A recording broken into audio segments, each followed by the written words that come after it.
Hello बच्चों, कैसे हैं आप सभी। मैं मिसेस अनु रॉय आप सभी बच्चों का उड़ान ई लर्निंग प्लेटफॉर्म पर स्वागत करती हूं। जैसे कि आप सभी को पता है कि हमारी इंस्टीट्यूशन आपके लिए लेकर आई है आगामी सीजीपीएससी प्री के लिए एमसीक्यू सीरीज। उसी श्रृंखला में मैं मिसेस अनु रॉय आप सभी के लिए हिंदी लैंग्वेज के एमसीक्यू लेकर आपके सामने उपस्थित हूँ। सॉल्व करेंगे हम एफटीआर की तरह, मतलब फास्ट ट्रैक रिवीजन, जिसमें हम सारे टॉपिक को कोशिश करेंगे कि कवर कर सकें। किस तरह के क्वेश्चन आते हैं, किस तरह के पैटर्न में क्वेश्चन पूछे जा रहे हैं, किसने लेवल पर कितने डेप्थ में हमको चीज़ों को जानना है, इन सब को लेकर आपके ईच एंड एवरी टॉपिक से मैं क्वेश्चन आपको डील करूंगी। ठीक है, उम्मीद करती हूँ कि क्वेश्चन का लेवल आपको अच्छा लगेगा, क्वेश्चन के पैटर्न्स आपको समझ में आएंगे और किस प्रकार हमको उसको समझना है।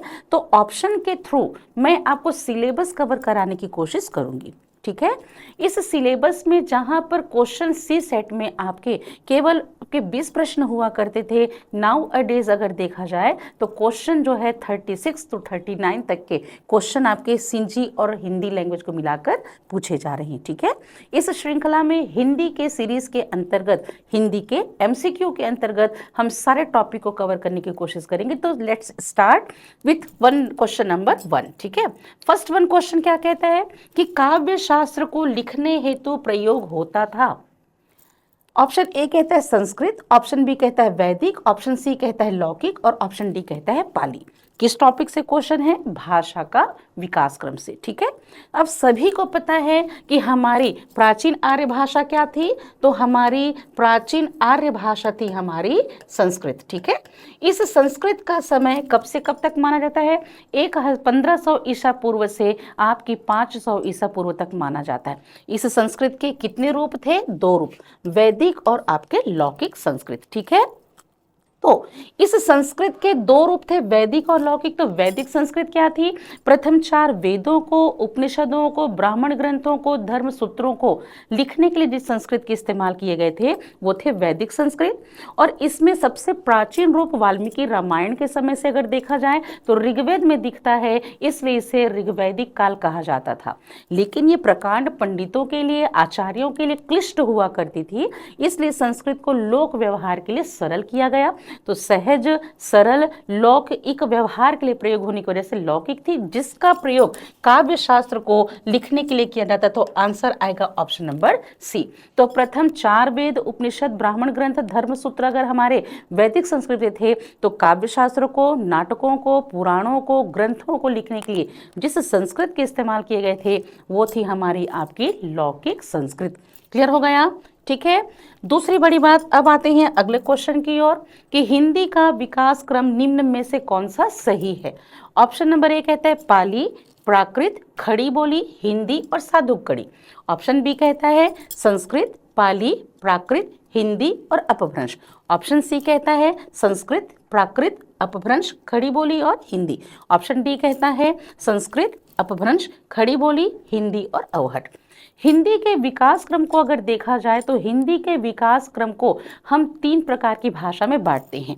एक बांटी जाती है हमारे लिए कौन सी भाषा? जो थी प्राचीन आर्य भाषा। एक बांटी जाती है हमारे कौन सी भाषा?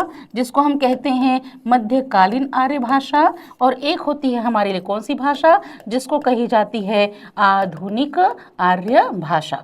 ठीक है, अब इस आर्य भाषाओं में से देखा जाए तो प्राचीन भारत की आर्य भाषा थी हमारी संस्कृत। इस संस्कृत के कितने रूप थे? जैसा कि अभी देखा आपने, आपके वैदिक संस्कृत और एक थी हमारी कौन सी? लौकिक संस्कृत। ठीक है, इस वैदिक संस्कृत और लौकिक संस्कृत के समय में संस्कृत के व्याकरण के कुछ नियम थे। 3 प्रकार का वचन, 3 प्रकार का पुरुष, 3 प्रकार का लिंग, 3 प्रकार का काल, और इस समय 3 प्रकार की क्षेत्रीय बोलियां थी। पश्चिम उत्तरी, मध्य देशीय और पूर्वी बोलियों का प्रयोग किया जाता था। ठीक है, दूसरी आती है हमारे लिए मध्यकालीन। मध्यकालीन में स्वयं के द्वारा एक भाषा थी जिसे प्राकृत कहा गया। इसका पहला रूप मानी जाती है हमारे लिए पाली, और प्राकृत के बाद में आती है हमारी शाखा जिसको कही जाती है अपभ्रंश की शाखा। ठीक है, जब इस संस्कृत का एक विकसित रूप आया जो वैदिक और लौकिक का मिश्रण थी, जिसे कहा गया स्वयं के द्वारा कृत भाषा प्राकृत, इसी प्राकृत में पहला रूप थी पाली। तो गौतम बुद्ध के उपदेश को धम्मपद, मिलिंद पंजोह, बुद्ध कोश की अष्ट कथा कह ले, सारे उपदेशों को, त्रिपिटक संग्रह को लिखने के लिए जिस भाषा के प्रयोग किए गए थे वह भाषा थी हमारे लिए पाली भाषा, जिसे भारत की प्रथम देश भाषा कहते हैं। साथ ही शिलाखंडों पर लिखने की वजह से इसे हम एक ऐसी भाषा का दर्जा देते। मगध से उत्पत्ति मागधी। तो ये जो वैदिक संस्कृत का जो मिश्रण था, तो इस समय जो 3 प्रकार के वचन थे, वचन की संख्या 2 हो जाती है और एक आपकी अपभ्रंश की शाखाओं के लिए एक दक्षिणावर्ती जो क्षेत्रीय बोली है वो आकर मिल जाती है। प्राकृत भाषा, जिसका इस्तेमाल गौतम बुद्ध के बाद महावीर के उपदेशों को लिखने के लिए किया गया, इसलिए से प्राकृत भाषा किया गया। दोनों की लिपि हमारी ब्राह्मी थी। अपभ्रंश की 7 प्रकार की शाखा हुई, शौरसेनी, मागधी, अर्धमागधी, पैशाची, ब्राचड़, खस और आपकी महाराष्ट्री। जब अपभ्रंश का समय आया तो जो संस्कृत के व्याकरण में 3 प्रकार का जेंडर था ना, स्त्रीलिंग, पुल्लिंग, नपुंसकलिंग, उनको हमने क्या किया, जो संस्कृत का न्यूट्रल जेंडर था उसको हिंदी में हमने मस्कुलिन और फेमिनाइन जेंडर में डिस्ट्रीब्यूट कर दिया। और इस तरह हमारे पास यहाँ 3 प्रकार के वचन से 2 प्रकार का वचन हो गया, 3 प्रकार के लिंग से 2 प्रकार का लिंग हो गया, 3 प्रकार के काल उसके भेद के साथ, कारक विभक्तियां 8 प्रकार की, 3 प्रकार के पुरुष के प्रयोग हमारे संस्कृत में किए जाते थे, वो हिंदी में एज इट इज चलता रहा, 3 प्रकार का वाच्य रहा। ठीक है। और इसी आधार पर देखा जाए तो इसी अपभ्रंश की शाखा में आपकी राजस्थानी, ब्रजभाषा और अवधी साहित्य की सबसे बड़ी भाषा बनी। इसी समय एक संत थे कबीरदास, निर्गुण ब्रह्म के कवि थे, साधु थे, घुमक्कड़ प्रवृत्ति थे। इनकी भाषा जो पंचमेल खिचड़ी कहलाती थी, जिन्होंने भाषा को बहता हुआ नीर कहा था, उनकी बोली को साधु कड़ी का दर्जा दिया गया। अब अपभ्रंश का अंतिम चरण यानी कि मध्यकाल का अंतिम समय और आधुनिक काल की शुरुआत अपने पथ से हटती हुई, अपभ्रंशित होते से अपने पथ से पूरी तरह से अलग हो गई, जिसे अवहट कहा गया। आधुनिक काल की सबसे बड़ी बोली हमारे लिए बनी खड़ी बोली।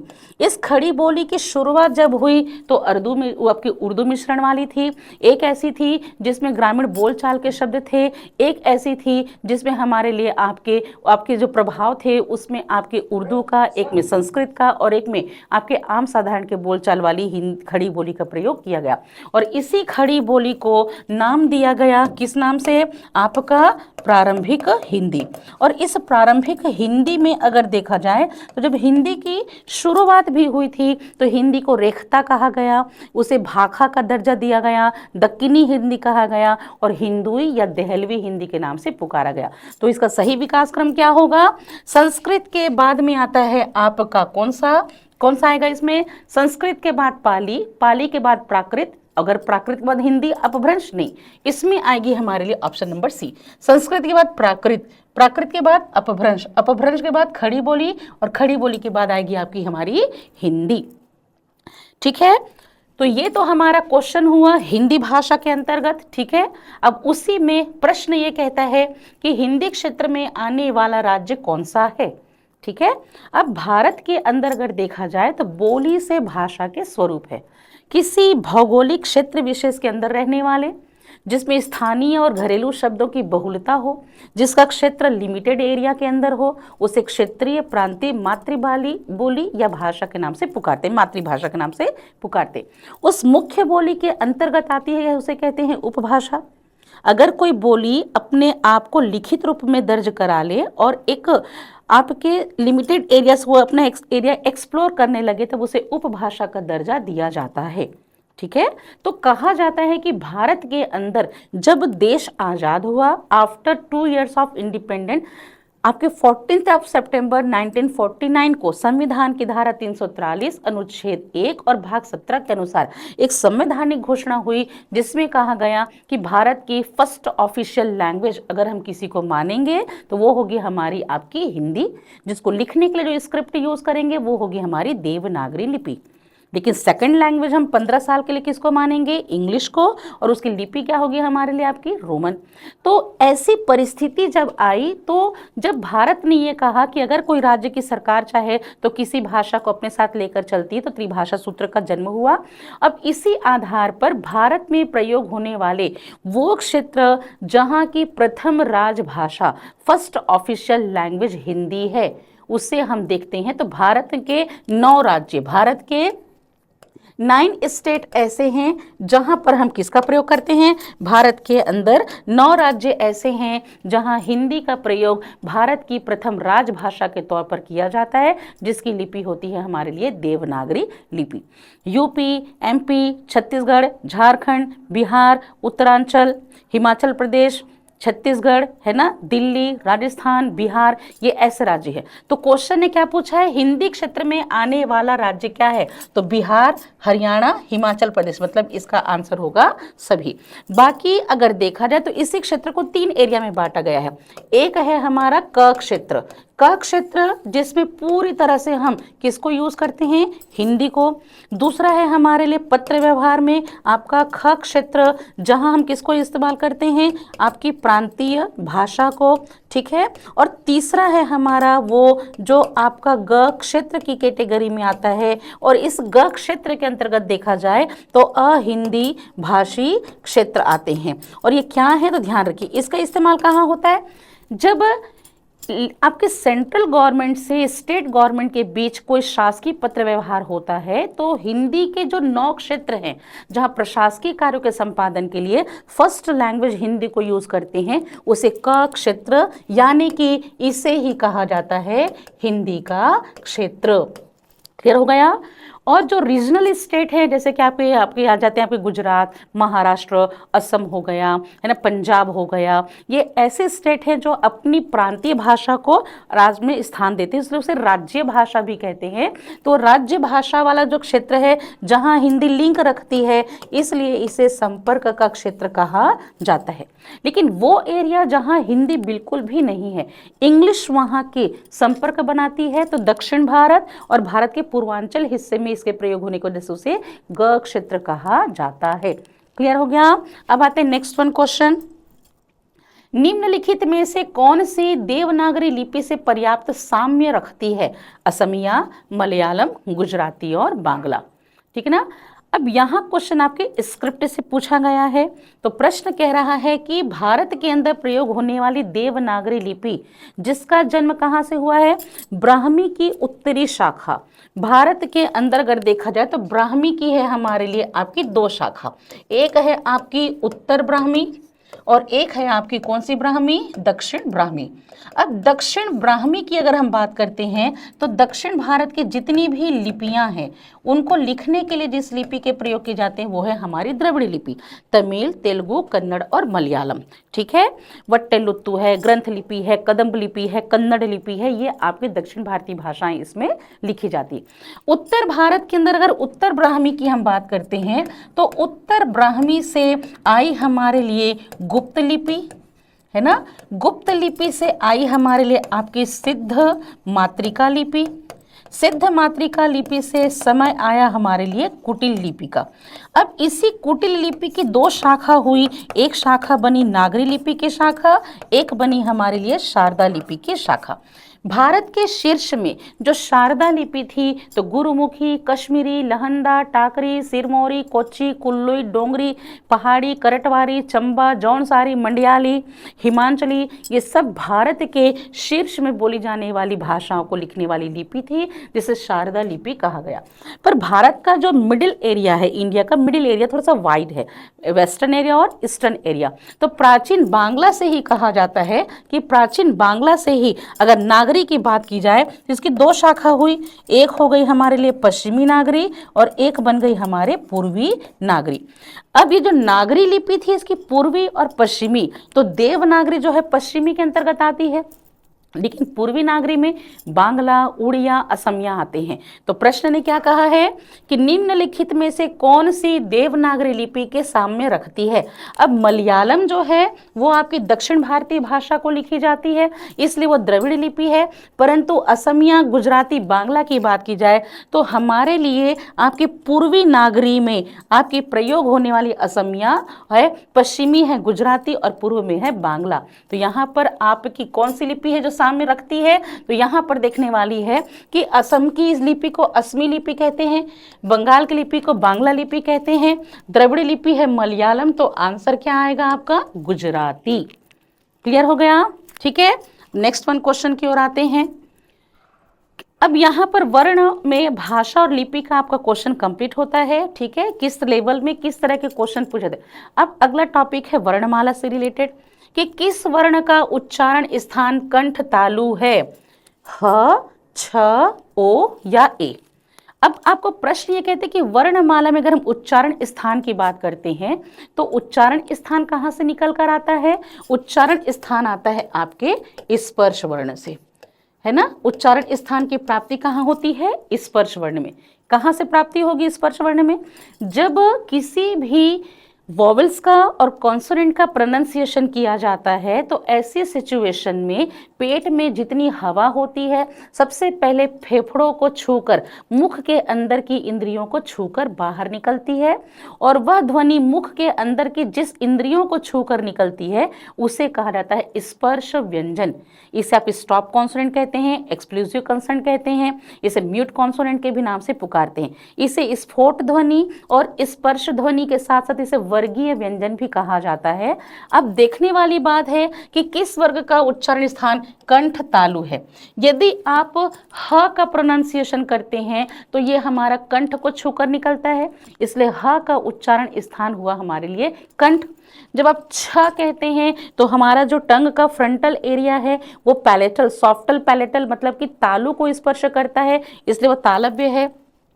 यदि आप ओ कहते हैं, यदि आप ओ कहते हैं तो यह भी हमारे लिए कंठ को छूकर निकलता है, लेकिन यदि हम ए की बात करते हैं तो ये कंठ तालु दोनों है। क्यों है, क्योंकि इसका निर्माण गुण स्वर संधि में अ और ई से हुआ है। अ का उच्चारण स्थान है कंठ और ई का उच्चारण स्थान है तालु, इसलिए कंठ तालव्य वर्ण कौन हुआ, हमारा एड़ी का ए। क्लियर बेटा, ठीक है। अब नेक्स्ट वन क्वेश्चन क्या कहता है कि अघोष ध्वनि किसे कही जाती है। तो सबसे पहली बात ध्यान रखिएगा, किसी भी व्यंजन की पहचान क्या है और किसी भी स्वर की पहचान क्या है। वॉवल्स जो होते हैं वो इंडिपेंडेंट लेटर होते हैं, स्वर स्वतंत्र वर्ण अक्षर होते हैं, without any type of problem throat से इनका प्रोनाउंसिएशन जो है वो खुले पथ से इसका उच्चारण होता है। तो स्वर स्वतंत्र वर्ण अक्षर होते हैं, बगैर किसी बाधा या परेशानी के कंठ से इनका उच्चारण किया जाता है। यह स्वर सबसे बड़ा सहायक होता है किसी भी व्यंजन वर्ण की पूर्णता का, क्योंकि बगैर स्वर के व्यंजन का उच्चारण संभव नहीं होता है। इस स्वर के दो रूप हैं बेटा, एक है हमारे लिए इस स्वर का वास्तविक रूप और एक है इसका मात्रिक रूप। अब आप कहेंगे वास्तविक रूप कैसा है, तो अ है, ई है, उ है, ये इसका वास्तविक रूप है। मात्रिक रूप क्या है, ये इस प्रकार का रूप है। और ये मात्रिक रूप किसके साथ में दिखता है, व्यंजन के साथ में। व्यंजन की खासियत क्या है कि वो हलंत वाले वर्ण होते हैं, कि वे वर्ण जो स्वर की सहायता से पूरे होते हैं, ऐसे वर्णों को व्यंजन वर्ण कहा जाता है। इसकी पहचान है हलंत के साथ। तो वास्तविक रूप किसके साथ में होगा, हलंत के साथ में होगा। और इसका मात्रिक रूप कैसे होगा, आपके स्वर के साथ में, और यही मात्रिक रूप इसकी 12 खड़ी कहलाती है। जब इस कॉन्सोनेंट को डिस्ट्रीब्यूट किया जाता है तो दो आधार पर डिस्ट्रीब्यूट किया जाता है, on the basis of internal effort मतलब कि अंतः प्रयत्न के आधार पर, and on the basis of external effort बाह्य प्रयत्न के आधार पर। अंतः प्रयत्न के आधार पर आप पढ़ते हैं स्पर्श वर्ण, उत्क्षिप्त वर्ण, अंतःस्थ वर्ण, उष्म वर्ण और संयुक्त वर्ण। लेकिन बाह्य प्रयत्न के आधार पर आप दो आधार पर पढ़ते हैं। एक तो पढ़ते हैं हम किसके आधार पर, प्राणत्व के आधार पर, और एक पढ़ते हैं हम किसके आधार पर, घोषत्व के आधार पर। श्वास वायु अगर कम निकलती है तो वो बन जाता है हमारे लिए अल्प प्राण। श्वास वायु मुंह से ज्यादा प्रवाहित होती है तो वो बन जाता है महाप्राण। वैसे ही यहाँ होते हैं हमारे लिए सघोष और होते हैं हमारे अघोष। अब ये क्या होते हैं, जब किसी स्वर का उच्चारण करते समय या किसी व्यंजन का उच्चारण करते समय हमारे वोकल कॉर्ड के साथ में होता है नर्वस सिस्टम। जब ये नर्वस सिस्टम एक दूसरे को इफेक्ट करता है तो ऐसे सिचुएशन में कुछ तंत्रिकाएं एक दूसरे के पास आती हैं, एक दूसरे को घर्षण करती हैं, और घर्षण करते समय जो ध्वनि वहां से उच्चारित होती है उस ध्वनि में एक कंपन होता है, विद वाइब्रेशन अगर साउंड फ्लो हो रहा है तो उसे हम सघोष ध्वनि कहेंगे। और जहां स्वर तंत्रिकाएं दूर होती हैं, एक दूसरे को इफेक्ट नहीं करती, और विदाउट वाइब्रेशन अगर हमारा ध्वनि का उच्चारण हो रहा है तब उसे अघोष ध्वनि कहते हैं। तो यही कहा गया है कि जिसमें वर्णों का संयोग ना हो, जिसमें स्वरों का संयोग हो, जिसमें स्वर तंत्र कंपन नहीं करती है, जिसमें स्वर तंत्र कंपन करती है। जहां स्वर तंत्र कंपन करती है उसे सघोष कहेंगे, और जहां स्वर तंत्र कंपन नहीं करती उसे अघोष ध्वनि कहा जाता है। तो ईच एंड एवरी कैटेगरी का अगर देखा जाए तो फर्स्ट 1 नंबर एंड सेकंड 1, प्रत्येक वर्ग का पहला और दूसरा वर्ण, शक्कर का श, षटकोण का श और सरोते का सा, ये 3 हमारे लिए अघोष वर्ण की कैटेगरी में आते हैं। क्लियर हो गया? ठीक है। नेक्स्ट 1 क्वेश्चन, किन व्यंजनों को अर्धस्वर कहा जाता है? ऑप्शन नंबर ए श और व को, ऑप्शन नंबर बी इया और अणा को, ऑप्शन नंबर सी इया और व को, और ऑप्शन नंबर डी री और अ आपके र को। अब ऐसे कंडीशन में अर्धस्वर किसको कहते हैं? तो वे वर्ण जो स्वर की तरह प्रोनाउंसिएशन होता है परंतु एज अ वो कॉन्सोनेंट काउंट किया जाता है। ठीक है, तो 2 स्वरों के योग से निर्मित एक व्यंजन वर्ण को अंतःस्थ व्यंजन कहा जाता है। अब अगर हम शक्कर का श और वचन का व कहते हैं तो शक्कर का श और वचन के व में से शक्कर का श जो है हमारे लिए ऊष्म वर्ण है, वचन के व को हम अर्धस्वर कह सकते हैं। ठीक है, इया और अणा ये जो 2 हमारे हैं इसको हम क्या कहते हैं? इसको हम अनुनासिक वर्ण कहते हैं, क्योंकि ईच एंड एवरी कैटेगरी का 5th 1 नंबर जो होता है वो अनुनासिक है। री और र इनका प्रयोग अगर देखा जाए तो आरिफ वर्ण के तौर पर प्रयोग किया जाता है। यदि आप कृपा कह रहे हैं तो ऋषि का री है, मृत्यु कह रहे हैं तो ऋषि का री है, लेकिन अगर हलंत वाले र की बात करते हैं जैसे कि क्रम कह दे, ठीक है ना, इसी प्रकार हमारे लिए गर्म कह दें तो यह आरिफ वर्ण होते हैं। ठीक है ना, इन्हें एक और नाम दिया जाता है, इसे प्रकंपित वर्ण कहा जाता है। तो रस्सी का र जो है वो आरिफ वर्ण भी है, प्रकंपित वर्ण भी है, इसे एक और नाम दिया जाता है, इसे लुंठित वर्ण कहा जाता है।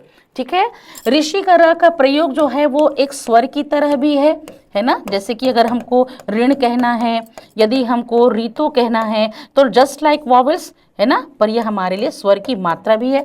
इनमें से आता है ऑप्शन नंबर सी। क्यों है ऑप्शन नंबर सी? यदि आप यण स्वर संधि की प्रक्रिया से ई और अ को मर्ज करते तो ई अ से हमारे लिए ईया बना।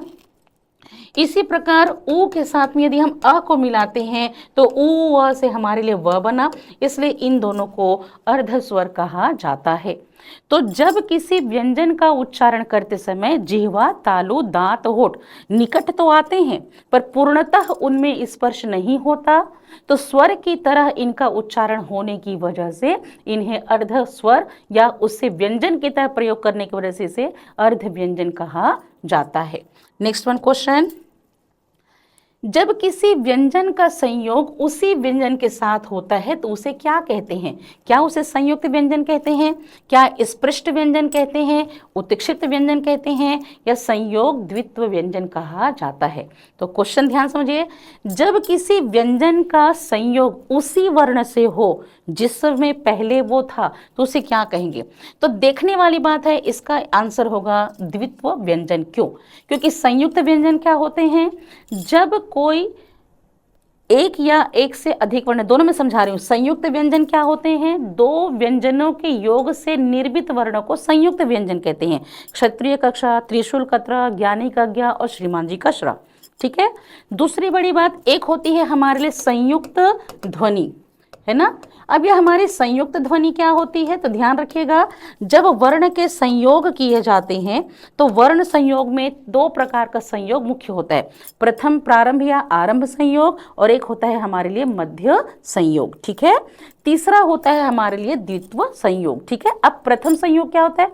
जब 2 या 2 से अधिक ध्वनि परस्पर संयुक्त होकर एक स्वर के सहारे बोली जाए, तो जैसे कि हम कहते हैं प्यार, यदि हम कहते हैं त्याग, तब हमारे लिए संयुक्त ध्वनि होती है। आप बोलेंगे कैसे? देखिए, प के बाद में य है, उसके बाद में आ है, उसके बाद में र है। तो जब 2 या 2 से अधिक ध्वनि परस्पर संयुक्त होकर किसी स्वर के सहारे बोली जा रही हैं तब उसे संयुक्त ध्वनि कहेंगे। ठीक है ना। अब इसी प्रकार एक होती है हमारे लिए कौन सी ध्वनि? जिसको हम कहते हैं संपृक्त ध्वनि। और ये क्या होती है?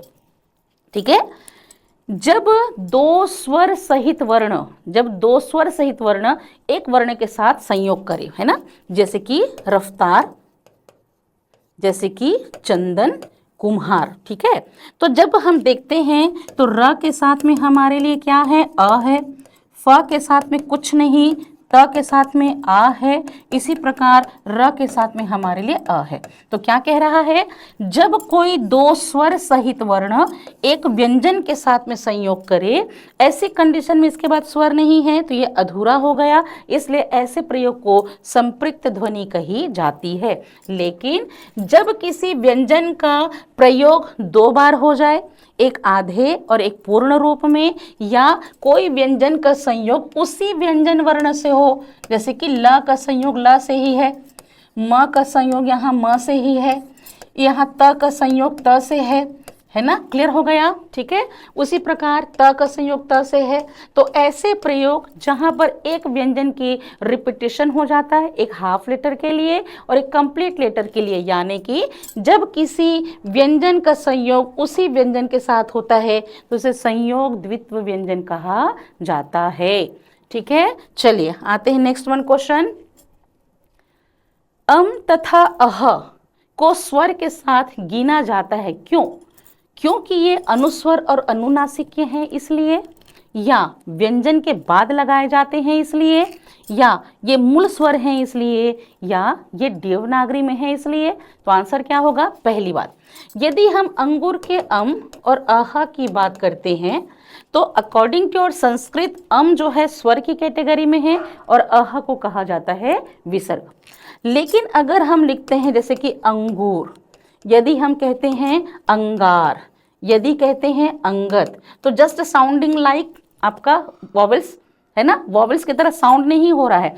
अम कह रहे हैं तो साउंडिंग लाइक कॉन्सोनेंट, मतलब किसकी तरह उच्चारण हो रहा है, व्यंजन की तरह।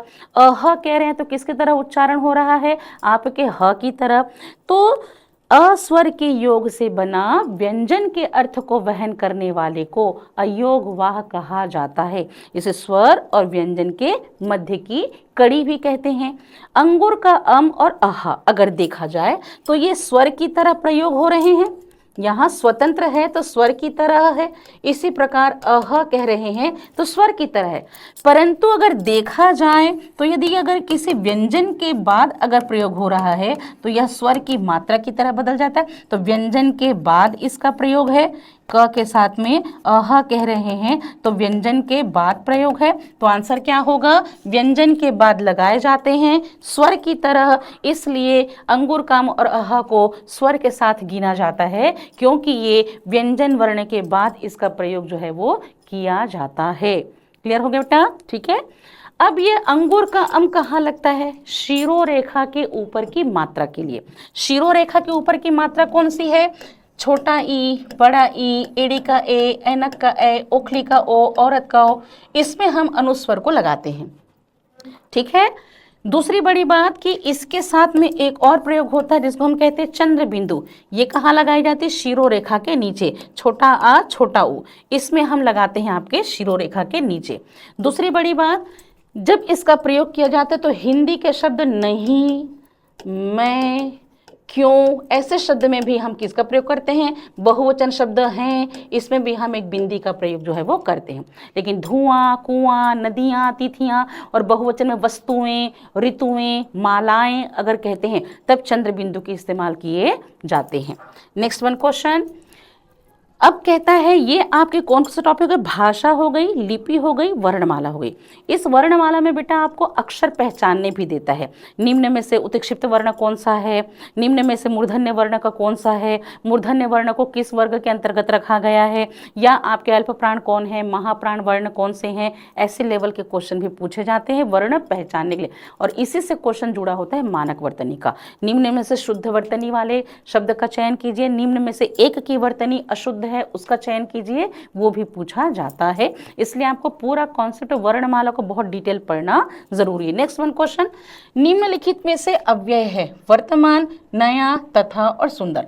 अब अव्यय क्या होते हैं, अव्यय होता है इनडेक्लिनेबल वर्ड्स, ऐसे शब्द जिसके प्रयोग करते समय उन पर वचन के अनुसार, लिंग के अनुसार, कारक के अनुसार, काल के अनुसार या उस पर पुरुष के अनुसार किसी प्रकार का कोई परिवर्तन या उस पर किसी भी प्रकार का कोई भी विकार उत्पन्न नहीं होता, है ना, नहीं होता। तो ऐसे शब्दों को क्या कहते हैं? अव्यय या अविकारी शब्द कहा जाता है, इनडिक्लिनेबल वर्ड्स कहा जाता है। यहां पूछा गया निम्नलिखित में अव्यय कौन है? वर्तमान, नया, तथा और सुंदर। अगर बात करें तो इसमें क्या आएगा हमारे लिए? आपका वर्तमान, क्योंकि ये हमारा समय है, हमारा समय है। सुंदर कहते हैं तो विशेषण है, सुंदर कहते हैं तो विशेषण का शब्द है, तथा कहते हैं तो संयोजक शब्द है, नया कहते हैं तो हमारे लिए गुणवाचक विशेषण है। लेकिन अगर हम वर्तमान कहते हैं, मैं वर्तमान में विद्यालय में सेवा दे रहा हूँ, वर्तमान समय की परिस्थिति अभी खराब चल रही है, वर्तमान में भारतवर्ष हर प्रकार की समस्याओं से जूझ रहा है, तो जो वर्तमान शब्द है ये एक अविकारी शब्द है, परिवर्तन नहीं होगा। लेकिन अगर नया पुल्लिंग शब्द है तो स्त्रीलिंग में नई हो जाएगी। तथा जो है हमारे लिए केवल एक कंजक्शन वर्ड है, सुख तथा दुख कहकर, और सुंदर हमारे लिए एक विशेषण का शब्द है जिसका इस्तेमाल जो है वो बदल जाएगा। तो अव्यय क्या होते हैं कि ऐसे शब्द जिस पर वचन, लिंग, काल, पुरुष के अनुसार कोई भी परिवर्तन उत्पन्न नहीं होता, तो उसे हम आपके अव्यय शब्द या हम उसे क्या कहते हैं? उसे अविकारी शब्द कहते हैं। ठीक है, चलिए नेक्स्ट वन क्वेश्चन क्या होगा? बहुत सारा क्वेश्चन लेकर आई हूं मैं, जहां तक कोशिश कर रही हूं कि लंबा लेक्चर तो होगा बेटा, पर ध्यान रखिएगा ईच एंड एवरी टॉपिक यहां पर आपके कवर होंगे, ये मेरी रिस्पॉन्सिबिलिटी है। ठीक है, चलिए। वह हमेशा अपने भाई के गीत गाता रहता है, वाक्य में खाली स्थान अव्यय पद है। अब हमारे लिए उसमें वह आएगा कि हमेशा आएगा कि अपने आएगा या गीत आएगा?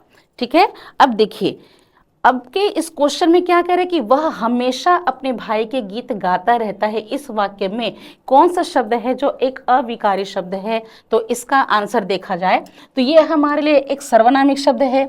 गीत जो है वो कर्म है, ये क्या है? हमारा कर्म है। और ये क्या है? हमारा एक सर्वनाम का शब्द है। ठीक है ना। अपने कहता है तो निजत्व का बोध है ना। लेकिन हमेशा कहता है तो ये क्या बता रहा है? समय, है ना। क्या बता रहा है? समय। इसलिए आंसर क्या आएगा? हमेशा। ठीक है ना। तो वाक्य में हमेशा एक अव्यय पद है। क्लियर हो गया? तो वह सर्वनाम का शब्द हुआ, अपना कह रहा है तो निजत्व का बोध है, और गीत जो है हमारे लिए कर्म है। ठीक है ना। अब यहां पर हमारे लिए आंसर क्या आएगा? Option number B. ठीक, नेक्स्ट वन क्वेश्चन। अर्थ के आधार पर संबंधवाचक अव्यय को कितने भाग में विभक्त किया जाता है? ऑप्शन नंबर ए कहता है 13, ऑप्शन बी कहता है 12, ऑप्शन सी कहता है 14 एंड ऑप्शन डी कहता है आपका 15। यहाँ अगर क्वेश्चन की बात करें तो कुछ किताब कहती हैं 12, कुछ किताब कहती हैं 14, और कुल मिलाकर देखा जाए तो 14 टाइप ऑफ इसके आंसर होते हैं, है ना। तो ध्यान रखिएगा, संबंध बोधक अव्यय क्या है कि जब तक कोई शब्द क्रिया की विशेषता बता रहा है तब तक वो क्रिया विशेषण अंदर, बाहर, भीतर, अब, तब, जब, कब, ये तब तक हमारे लिए क्रिया विशेषण का शब्द है। क्लियर हो गया। लेकिन जब वही शब्द संज्ञा और सर्वनाम के बाद आता है और दूसरे पदों से उसके संबंध को बताने लगता है, तब उसे कहा जाता है संबंध बोधक अव्यय। ये संबंध बोधक अव्यय रूप के आधार पर दो प्रकार के होते हैं, एक होता है आपका मौलिक और एक होता है आपका यौगिक। प्रयोग के आधार पर होते हैं संबंध संबद्ध बोधक और एक होता है अनुबंध संबंध बोधक। लेकिन अर्थ के आधार पर आप संबंध बोधक की बात करेंगे तो जितने भी सेक्शन आप पढ़ते हैं according to time period, adverb of time में, according to adverb of place, adverb of manners और एडवर्ब ऑफ क्वांटिटी, मतलब कि समय सूचक, स्थानवाचक, रीतिवाचक और परिमाणवाचक। अब हमारे लिए समय में भी तीन है, समय है, अवधि है, पुण्यता सूचक है, दिशा है, स्थान है हमारे लिए स्थानवाचक में, अधिकता, न्यूनता, है ना, आपके जो है वो क्रमशः, ऐसा करके हमारे लिए आपके किस में है? परिमाण में। लेकिन निश्चय, अनिश्चय, है ना, स्वीकारात्मक, नकारात्मक, है ना, कारणवाचक, ऐसे करके हमारे लिए आपके क्या हैं? आपके जो आपके रीतिवाचक क्रिया विशेषण है। इन्हीं सबको अगर मिला दिया जाए तो एक ऐसा संबंध बोधक अव्यय, जैसे कि अगर कहता है मोहन के खिलाफ, मोहन के विरुद्ध, मेरे खिलाफ, मेरे विरुद्ध, तो ये हमारे लिए आपका विरुद्धार्थक हो जाता है ना। अगर कहता है राधा के जैसा, मोहन की तरह, तो ये सादृश्यता बोधक हो जाता है ना। अगर कहता है वृक्ष के नीचे, डाल के ऊपर, तो ये स्थान बोधक हो जाता है। मेरे दाएं तरफ, मेरे आगे, मेरे पीछे अगर कहता है तो दिशा बोधक हो जाता है। इस तरह लगभग 14 प्रकार से, मतलब कि लगभग 14 टाइप के आंसर को एज अ प्रीपोजिशन जो है वो ऐड करता है। इसको ध्यान रखिएगा, क्योंकि अब क्वेश्चन में इस प्रकार के नंबरिंग भी पूछे जाते हैं। मान लीजिए कह देता है साधन बोधन संबंध बोधक अव्यय निम्न में से कौन सा है। साधन बोधन संबंध बोधन निम्न में से कौन सा है, द्वारा, जरिए, या कह सकता है लिए। अब द्वारा और जरिए कह रहा है तो ये हमारे लिए साधन है कि मेरे द्वारा तुम्हारे जरिए, पर लिए कह रहे तो संप्रदान हो जाएगा ना, ठीक है ना। इस प्रकार के क्वेश्चन आपको पूछे जाते हैं। ध्यान रखिएगा कि हिंदी रहने को तो एक छोटा सा विषय मात्र है, जिसमें आपके इतने सारे सेक्शंस हैं ना बेटा, आप किसी भी चीज़ को स्किप नहीं कर सकते। और हर पेपर में बाबू आपके क्वेश्चन जो है लैंग्वेज से पूछे जाते हैं, तो किसी भी चीज़ को स्किप नहीं कर सकते। क्लियर हो गया, अभी इतना समझ में आ गया। तो ध्यान रखिएगा, जब तक कोई शब्द क्रिया की विशेषता बता रहा है तब तक क्रिया विशेषण है। क्लियर हो गया। और संज्ञा सर्वनाम के बाद आ जाता है तो उसे हम संबंध बोधक अव्यय के नाम से पुकारने लगते हैं। अगर कहता है जैसे कि ऐसे न मुझे तुम देखो, सीने से लगा लूंगा, तब हमारे लिए कैसा है, ऐसा, मतलब कि रीतिवाचक क्रिया विशेषण हो गया, ठीक है ना। तू जहाँ जहाँ चलेगा मेरा साया साथ होगा, तब हमारे लिए आपका क्या है, स्थानवाचक क्रिया विशेषण है। आज उनसे पहली मुलाकात होगी, तब हमारे लिए समय सूचक है।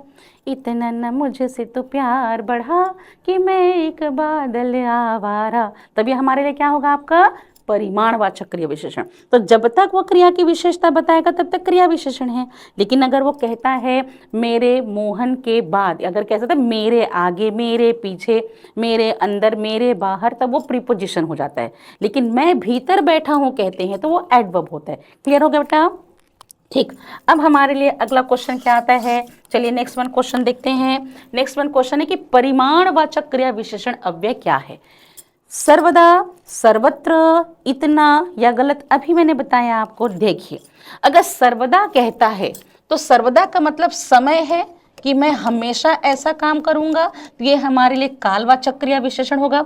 सर्वत्र कह रहा है तो प्लेस बता रहा है, मतलब कि स्थानवाचक क्रिया विशेषण होगा। गलत कह रहा है तो तरीका बता रहा है, तो रीतिवाचक क्रिया विशेषण होगा। तो बचा क्या, इतना, उतना, जितना, कितना, थोड़ा, कम, लगभग, ज्यादा, यथेष्ट, काफी, पर्याप्त, है ना। उसी प्रकार जरा जरा, थोड़ा थोड़ा, जरा जरा अगर कहता है, थोड़ा थोड़ा कहता है, क्रमशः कहता है, बारी बारी कहता है ना। क्लियर हो गया। तो जरा जरा बहकता है, महकता है अगर कहता है तो वो मात्रा बता रहा है। क्लियर हो गया। जरा नमक तो लाना, थोड़ी चाय तो पिला दो, तो मात्रा है ना। और यहाँ वहाँ, जहाँ तहाँ, कहाँ, अंदर बाहर, भीतर, आगे पीछे, ऊपर नीचे, इधर उधर, किधर, जिधर, तो ये हमारे लिए स्थान बताता है ना। उसी पर आज, कल, परसों, सदा, हमेशा, नित्य, प्रतिदिन, प्रतिपल, ये हमारे लिए समय बताता है। और ऐसा वैसा, जैसा तैसा, कैसा, है ना। उसी प्रकार ध्यान से, शीघ्रता से, जल्दी जल्दी, धीरे धीरे, हौले हौले, फटाफट, तुरंत, ये हमारे लिए रीति है। और इसमें क्या बचे, परिमाण। परिमाण मतलब के एडवर्ब ऑफ क्वांटिटी, तो ये हमारे लिए क्या होगा, इतना। क्लियर हो गया। नेक्स्ट वन क्वेश्चन बेटा, जिस पर बल देना हो उस शब्द के ठीक बाद किसका प्रयोग किया जाता है। क्या निषेधवाची शब्द का प्रयोग होता है, संबोधन का प्रयोग होता है, विस्मयादि बोधक का प्रयोग होता है, या निपात का होता है।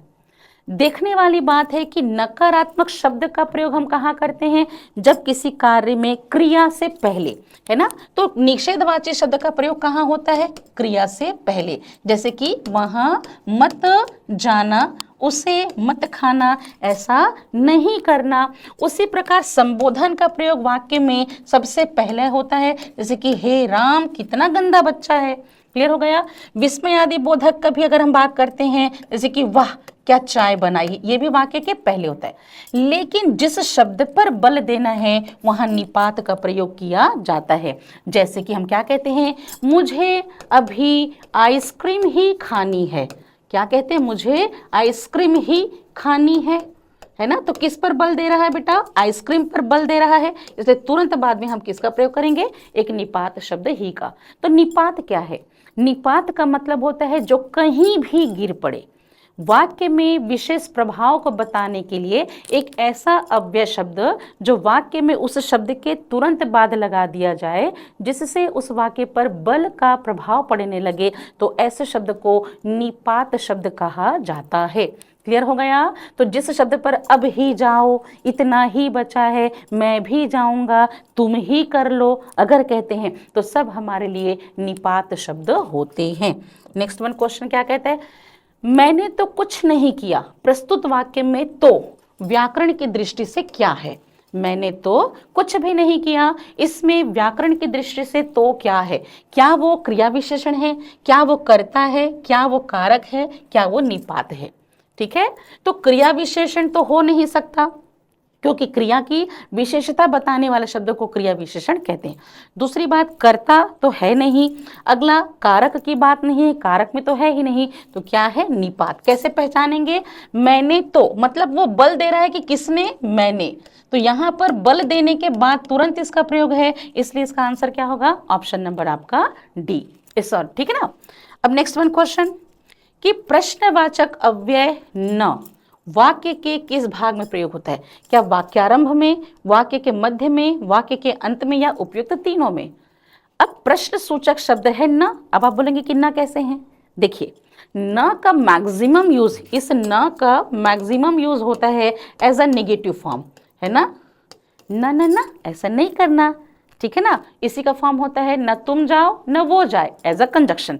ध्यान रखिएगा, एक ही शब्द के एक ही सिक्के के बदले न तुम जाओ न वो जाए, न मैं करूँगा न वो करेगा, तब ये कंजक्शन वर्ड है।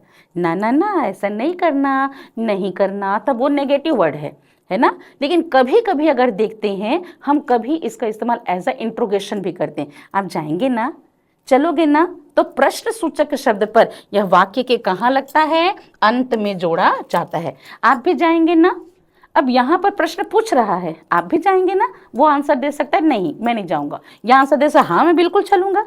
तो प्रश्न सूचक शब्द के तौर पर न का प्रयोग वाक्य के अंत में किया जाता है। आप भी चलेंगे ना, आप जाएंगे ना, आप सुन रहे हैं ना, ऐसा करके प्रश्न सूचक के तौर पर वाक्य के अंत में उसका प्रयोग किया जाता है। तो ये नकारात्मक, पर प्रश्न पूछने टाइम में वाक्य के अंत में इसका प्रयोग किया जाता है। ठीक, नेक्स्ट वन, वह चुपके से उठा और झट से चला गया, इस वाक्य में सही क्रिया विशेषण क्या होगा? है ना। क्या यहाँ पर मूल क्रिया विशेषण है, संयुक्त क्रिया विशेषण है, अनुबद्ध क्रिया विशेषण है, या यौगिक क्रिया विशेषण है? अब सबसे पहली बात मैं बता दूं कि क्रिया विशेषण समय के आधार पर, स्थान के आधार पर, आपके रीति के आधार पर और परिमाण के आधार पर, ये चारों हैं वो अकॉर्डिंग टू मीनिंग है, अर्थ के आधार पर। लेकिन अगर हम बात करते हैं रूप के आधार पर कितने होते हैं, तो 3 होते हैं। मौलिक क्रिया विशेषण, यौगिक क्रिया विशेषण, और एक होता है स्थानीय या कारणवाचक क्रिया विशेषण। प्रयोग के आधार पर 3 प्रकार का होता है, साधारण क्रिया विशेषण, अनुबद्ध क्रिया विशेषण और संयोजन क्रिया विशेषण। प्रश्न क्या कह रहा है? चुपके से उठा और झट से चला गया, इस वाक्य में सही क्रिया विशेषण क्या है? ठीक है ना। अब देखने वाली बात है कि वह चुपके से उठा कह रहे हैं, है ना। अब यहाँ पर है हमारे लिए आपके यौगिक क्रिया विशेषण। यौगिक क्रिया विशेषण क्या होता है? जब किसी मूल क्रिया विशेषण के शब्द में यदि हम प्रत्यय जोड़ देते हैं, चुपके से, भूल से, अच्छे से, ध्यान से, मन से, तो ऐसे क्रिया विशेषण जो हम दो किसी शब्द के साथ में आपके प्रत्यय को जोड़कर बनाते हैं उसे यौगिक क्रिया विशेषण कहते हैं। अब आप लोगों की संयुक्त क्रिया विशेषण तो वैसी है, संयुक्त में हम 2 चीजों को जोड़ते हैं, आते जाते, हंसते गाते, तब हमने वहां 2 क्रियाओं का संयोजन किया, ठीक है ना। इसी प्रकार अगर हम कह सकते हैं घड़ी घड़ी मोरा दिल धड़के, या कह सकते पल पल दिल के पास, तब हमने संज्ञा का रिपीटेशन किया। तो हम यौगिक क्रिया विशेषण का संयुक्त क्रिया विशेषण के बनाने के लिए 2 शब्द को जोड़ते हैं। लेकिन यौगिक क्रिया विशेषण क्या होती है? जब किसी क्रिया विशेषण के शब्द में प्रत्यय जोड़कर उसका निर्माण किया जाए तो उसे यौगिक क्रिया विशेषण कहते हैं। अनुबद्ध क्या होता है? अनुबद्ध में निश्चित अवधारणा होती, मैं उसे जानता तक नहीं, मैंने उसे देखा भी नहीं, तो ये अनुबद्ध क्रिया विशेषण हो जाते हैं। क्लियर हो गया? चलिए नेक्स्ट क्वेश्चन, निम्नलिखित वाक्य में प्रयुक्त क्रिया विशेषण शब्द में से स्थानीय क्रिया विशेषण का प्रयोग किस वाक्य में हुआ है? तुम मेरी मदद पत्थर करोगे, हिंदी की पुस्तकें धड़ाधड़ बिकती हैं, उसने ऐसा अनजाने ही किया होगा, या तुम फिर आओगे। इसमें स्थानीय क्रिया विशेषण क्या है? तो देखिए, प्रयोग के आधार पर अगर देखा जाए तो ऐसा क्रिया विशेषण का शब्द जो साधारण तौर पर क्रिया की विशेषता बताए उसे साधारण क्रिया विशेषण कहा जाता है ना। जैसे कि मैं भीतर बैठा हूँ, मैं प्रातः काल घूमने जाता हूँ, मैं यहाँ से वहाँ चला जाऊँगा, तब हमारे लिए आपके साधारण क्रिया विशेषण है। दूसरा है अगर आपका अनुबद्ध, जैसे मैंने अभी बताया, किसी निश्चित अवधारणा को बताने के लिए अगर उसका प्रयोग है तो निश्चित अवधारणा बता रहा है तब वो अनुबद्ध है।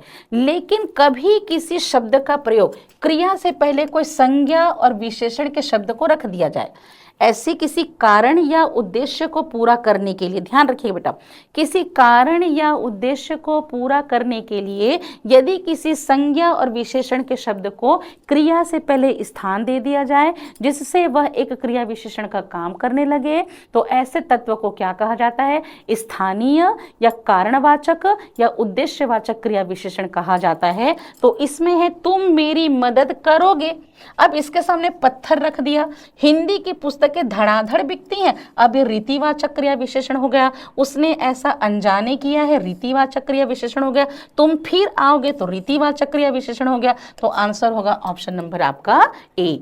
ठीक है, चलिए नेक्स्ट क्वेश्चन की ओर आते हैं।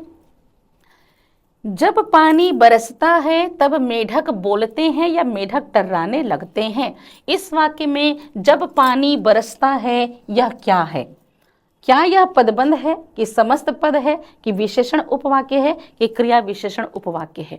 जब आपने सेंटेंस पढ़ा होगा तो देखा होगा कि वाक्य क्या है? शब्द पदों का सार्थक समूह वाक्य कहलाता है। अर्थ के आधार पर वाक्य कितने प्रकार के हैं? 8 प्रकार के हैं। और रचना के आधार पर कितने प्रकार के? 3 प्रकार के। जब वाक्य का निर्माण किया जाता है तो वाक्य संश्लेषण होता है और वाक्य विश्लेषण होता है। संश्लेषण में क्या करते हैं? चीजों को मिलाया जाता है और विश्लेषण में मिली हुई चीजों को अलग किया जाता है। तो जब मिश्र वाक्य और संयुक्त वाक्य का निर्माण किया जाता है तो प्रधान वाक्य के साथ में जोड़े जाते हैं उपवाक्य, जिसको आप क्लॉज कहते हैं, है ना। इन्हीं उपवाक्यों में आपका होता है संज्ञा उपवाक्य, एक होता है विशेषण उपवाक्य, एक होता है क्रिया विशेषण उपवाक्य। संज्ञा उपवाक्य क्या होते हैं? जहां शब्दों को जोड़ने के लिए संज्ञा का काम करता है। वहीं विशेषण उपवाक्य क्या होते हैं कि उस सेंटेंस में यूज होने वाला संज्ञा शब्द की विशेषता बताने के लिए अगर वो जुड़ रहा है तो विशेषण उपवाक्य होगा। अब मैंने अभी आपको बताया कि क्रिया विशेषण में एक होता है संयोजन क्रिया विशेषण, प्रयोग के आधार पर संयोजन क्रिया विशेषण। अब इस संयोजन क्रिया विशेषण की अगर हम बात करते हैं तो रूप के आधार पर तो कितने हो गए हमारे लिए? मौलिक क्रिया विशेषण, यौगिक क्रिया विशेषण और स्थानिक क्रिया विशेषण। लेकिन प्रयोग के आधार पर साधारण, अनुबद्ध और संयोजन क्रिया विशेषण। संयोजन क्रिया की विशेषण क्या होते हैं? जब कोई क्रिया विशेषण का शब्द किसी मुख्य वाक्य से उपवाक्य को जोड़ने का काम करे। तो जब पानी बरसता है यह हमारे लिए क्रिया विशेषण उपवाक्य है, तब मेढक बोलते हैं तो यहाँ क्या आएगा आपका? एडवर्बियल क्लॉज, यानी कि हमारे लिए ज्यों ही मैं स्टेशन पहुंचा त्यों ही गाड़ी छूट गई, जब वर्षा होती है मेढक टर्राने लगते, तो इसमें आएगा option number D. Next one, रीतिवाचक क्रिया विशेषण निम्न में से किस वाक्य में है? शिक्षक गण अपने अपने कार्य में व्यस्त थे, बच्चे खेल रहे थे, संस्था प्रमुख बैठक में थे, मध्यम गति से बाजा बज रहा था। अब रीति का मतलब क्या होता है? कार्य करने का ढंग, तरीका, कायदा, नियम। कि सकारात्मक, नकारात्मक, अनुबद्ध बोधक अगर हम कहते हैं, अवधारणा बोधक, स्वीकारात्मक कहते हैं, निषेधवाचक कहते हैं, तो कार्य करने का तरीका होता है। तो शिक्षक गण अपने अपने कार्य में व्यस्त थे। अब यहाँ पर हमारे लिए आपका रीतिवाचक कहाँ पर है? बच्चे खेल रहे थे, संस्था प्रमुख बैठे थे, तो बाजा बज रहा था, क्रिया है। कैसे बज रहा था? मध्यम गति से, इसलिए आंसर होगा ऑप्शन नंबर आपका डी। ठीक है, क्योंकि यहाँ अपने कमरे कार्य में व्यस्त थे कह रहे हैं, तो यहाँ पर आपके व्यस्त थे किसमें? अपने कार्य में, मतलब वहां पर तरीका तो नहीं है कार्य करने का, है ना। ध्यान पूर्वक कार्य में व्यस्त थे कहते तो रीति होती। खेल रहे थे, कैसे खेल रहे थे? We don't know. इसी प्रकार बैठक में थे, है ना, कहाँ पर थे तो स्थान बता रहा है, पर तरीका क्या है, बाजा बज रहा है कैसा, मध्यम गति से। क्वेश्चन नंबर नेक्स्ट वन क्या कहता है, निम्नलिखित शब्द में से स्थान बोधक शब्द को चुनिए। निमित्त, अतिरिक्त, भीतर या बदले। निमित्त का मतलब क्या है, हमारे लिए आपका साधन है। निमित्त का मतलब क्या है, साधन है ना, बोलते हैं ना कि खाने के निमित्त मतलब खाने के योग्य। अतिरिक्त का मतलब होता है व्यतिरेक हो जाना, राधा के अतिरिक्त। उसी प्रकार बदले कहता है तो राम के बदले हो जाता है। लेकिन स्थान आपका क्या है, भीतर। मेरे भीतर कोई ऐब नहीं है, कमरे के भीतर चूहा घुसा हुआ है। तो यहाँ पर हमारे लिए स्थान बोधक शब्द कौन सा है, आपका संबंध बोधक में आपका भीतर। क्लियर हो गया। नेक्स्ट वन क्या कहता है बेटा कि समानाधिकरण समुच्चय बोधक के कितने उपभेद होते हैं। सबसे पहली बात कि हमको ये मालूम होना चाहिए कि व्हाट इज कंजक्शन वर्ड्स, मतलब कि हमारे लिए संयोजक या समुच्चय बोधक अव्यय क्या होते हैं। दो शब्द पदों को, किसको बेटा, दो शब्द पदों को, वाक्यों को, ठीक है ना, या उपवाक्यों को। दो शब्द पदों को, वाक्यों को या उपवाक्यों को जोड़ने वाला, है ना। तो दो शब्द पदों को, वाक्यों को, उपवाक्यों को जोड़ने वाला को क्या कहते हैं, हम कहते हैं समुच्चय बोधक अव्यय। इस समुच्चय बोधक अव्यय के अगर देखा जाए तो दो भेद हैं। एक है आपका समानाधिकरण, है ना, और एक होता है हमारे लिए आपका व्यधिकरण। अब आप देखेंगे तो समान स्तर और अधिकार वाले शब्दों को जोड़ने वाले को समानाधिकरण संयोजक कहा जाता है, और दो भिन्न वाक्यों को या दो भिन्न स्तर वाले पदों को जोड़ने वाले को व्यधिकरण कहा जाता है। समानाधिकरण के चार उपभेद होते हैं, है ना। एक होता है हमारा संयोजक, ठीक है ना, एक होता है संयोजक, एक होता है हमारा विकल्प बोधक, ठीक है ना, एक होता है हमारे लिए आपका कौन सा, विरुद्धार्थ, आपका विरोध सूचक, है ना, और एक होता है परिणाम बोधक। क्लियर हो गया। और इस तरह आपके समानाधिकरण संयोजक के चार उपभेद होते हैं, संयोजक, विकल्प बोधक, विरोध सूचक और एक होता है हमारे लिए परिणाम बोधक। ठीक है, बारी आती नेक्स्ट वन क्वेश्चन। राजा सेवक को कंबल देता है, वाक्य में कौन सा कारक है। अच्छा, अभी हमने कौन सा सेक्शन कंप्लीट किया, अव्यय या अविकारी शब्द। अविकारी शब्द कितने हैं, क्रिया विशेषण, संबंध बोधक, समुच्चय बोधक और एक होता है हमारा विस्मयादि बोधक। ठीक है, तो हमने तीन टॉपिक कवर कर लिया। विस्मयादि बोधक तो बिल्कुल समझ में आ जाएगा कि निम्न में से हर्ष सूचक समुच्चय आपका विस्मयादि बोधक कौन सा है, या वह क्या चाय बनाई है, किस प्रकार का अव्यय हो, तो बहुत ईजी है, अंडरस्टूड है। अब आती कारक रचना। कारक रचना क्या है, संज्ञा और सर्वनाम के जिस रूप से उसका संबंध क्रिया से सूचित हो तो वहां होती है कारक, और जिस चिन्ह के द्वारा उसे प्रदर्शित किया जाता है उस चिन्ह को कहा जाता है कारक चिन्ह। काम अगर देखा जाए तो हमारी कारक विभक्तियां जो है वैदिक संस्कृत से जो चली आ रही थी वही कारक विभक्तियां आज भी प्रयोग यहाँ पर की जाती हैं। तो यहाँ पर सबसे पहली बात कि कर्ता, कर्म, करण, संप्रदान, अपदान, संबंध, अधिकरण और संबोधन करके आपकी कारक विभक्ति 8 प्रकार की कारक विभक्ति होती है। क्लियर हो गया। ठीक है, अब दूसरी बड़ी बात कि यहाँ पर क्वेश्चन दे रहा है कि राजा सेवक को कंबल देता है, रेखांकित पद में कौन सा कारक है, किसको दे रहा है, सेवक को। क्या ये कर्म कारक है, संबंध कारक है, संप्रदान है या कर्ता। कर्ता कारक क्या होता है, वाक्य में जिसके माध्यम से कार्य को किया जा रहा है उसे हम नॉमिनेटिव केस या सब्जेक्टिव केस या कर्ता कारक कहते हैं। ये कर्ता सजीव भी है और निर्जीव भी है, स्त्रीलिंग भी है, पुल्लिंग है, साथ में एक वचन है, बहुवचन है, first, second and third person है, तो इसे नॉमिनेटिव या सब्जेक्टिव केस कहेंगे। संबंध कारक क्या है, कर्ता का जिस दूसरे पद से संबंध है तो वहां पर कर्ता कारक के साथ में उसका संबंध कारक हो गया। कर्म क्या होता है, किसी भी कार्य का आश्रय। प्रश्न क्या कर रहा है, सेवक को कंबल देता है, तो डेटिव केस मतलब कि जहां पर किसी को कुछ देने, किसी के लिए कुछ करने का बोध हो तब उसे संप्रदान कारक कहते हैं। राजा है जो करता है ना, राजा करता है, सेवक कर्म है, कंबल किसको दे रहा है, सेवक को दे रहा है, तो समर्पण का भाव है, इसलिए होगा हमारे लिए संप्रदान कारक। अब दूसरी बड़ी बात आपको है दिमाग में कि कर्म के साथ भी तो को होता है, ठीक है ना। अगर कहता है फूल को गुथकर माला बनाओ, या कहता है मैं बच्चे को सुलाता हूँ, या मैं पत्र लिखता हूँ, तो पत्र कर्म है, सुलाना क्रिया है, कर्म है बच्चा। तो कुल मिलाकर अगर देखा जाए तो क्रिया का आश्रय फल ऑब्जेक्टिवल केस किसको कहेंगे? कर्म कारक को, जहां हम को का प्रयोग करते हैं। संप्रदान में बच्चे को दूध पिलाओ, भिखारी को भिक्षा दो, है ना, तो किसी के लिए देना है तब वहां को का प्रयोग करेंगे। यही को आपके अधिकरण कारक में भी आता है, मैं शाम को आऊंगा, तो वहां समय बता रहा है। तो लॉट्स ऑफ कंफ्यूजन्स होते हैं।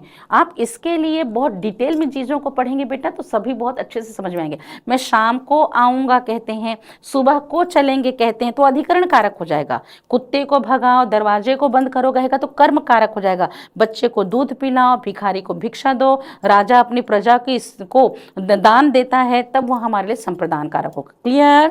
ठीक है। नेक्स्ट वन क्वेश्चन कि निम्नलिखित में से कर्ता कारक वाला वाक्य कौन सा है? मोहन को जाना है, शीला को रोटी खिलाओ, शाम को मत आना और विभा को पुस्तक दो। अब यहाँ पर हमारे लिए कर्ता कारक कौन है? तो देखिए, कर्ता कौन होता है? किसी भी कार्य को करने वाला व्यक्ति विशेष, जो सिंगुलर और प्लूरल नंबर है, first second and third person है, जो आपके मस्कुलिन या फेमिनाइन जेंडर में है। क्लियर हो गया? जिसका अकॉर्डिंग टू नाम हमारे लिए संज्ञा है, जो बदले में प्रोनाउन को इस्तेमाल कर सकता है, जिसकी विशेषता विशेषण होते हैं। तो कार्य को करने वाला संज्ञा है। संज्ञा जिसको हम कर्ता के नाम से पुकारेंगे तो यहाँ पर होगा ऑप्शन नंबर ए, मोहन को जाना है। किसको जाना है? मोहन को जाना है। शीला को रोटी खिलाओ, रोटी की आवश्यकता किसके लिए? शीला के लिए। शाम को मत आना, समय बता रहा है। विभा को पुस्तक दो, यहाँ संप्रदान कारक हो रहा है।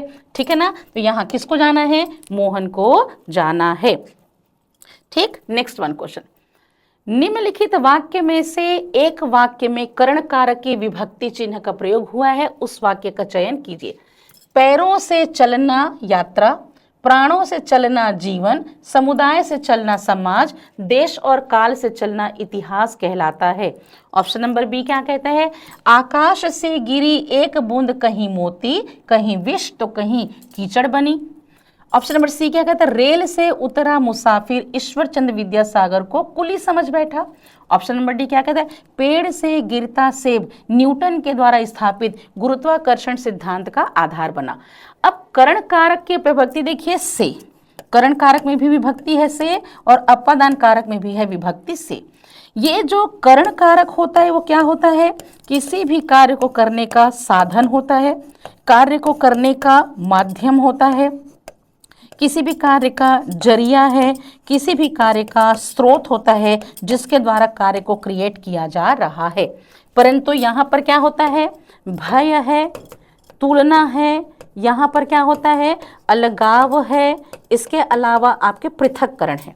अब देखिए, रेल से उतरा, रेल में था उससे अलग हो गया, पेड़ से गिरता से पेड़ से अलग हो गया, आकाश से गिरी एक बूंद अलग हो गई, तो बचा क्या? चलना है किससे? पैरों से। चलना जीवन किससे है? प्राणों से। चलता समाज किससे है? समुदाय से। ठीक है ना। तो जहां कार्य करने का साधन, माध्यम, जरिया और स्रोत है तो उसे कहा जाता है कर्ण कारक। और प्रश्न पूछा है कर्ण कारक का चिन्ह का प्रयोग किस वाक्य में सही हुआ है? तो ऑप्शन नंबर आपका ए। ठीक है, चलिए नेक्स्ट वन क्वेश्चन, मैं तुमसे टेलीफोन पर बात करूंगा। इस वाक्य में टेलीफोन पर किस का प्रकार के प्रयुक्त पद हैं? क्या यह संबंध कारक है, अधिकरण कारक है, कर्म कारक है या कर्ण कारक है? कर्ण कारक हमने जान लिया है किसी भी कार्य को करने का साधन, माध्यम, जरिया और स्रोत। कर्म कारक भी हमने जान लिया है किसी भी कर्म का आश्रय फल क्या होता है? कर्म होता है। संबंध भी जान लिया कि कर्ता का जिससे संबंध दूसरे पदों से, मोहन का घर, मोहन की माँ, मेरा भारतवर्ष, ये सभी हमारे संबंध है। अधिकरण क्या होता है? कार्य करने का स्थान, कार्य करने की दिशा, कार्य करने के समय का बोध कराता है ना।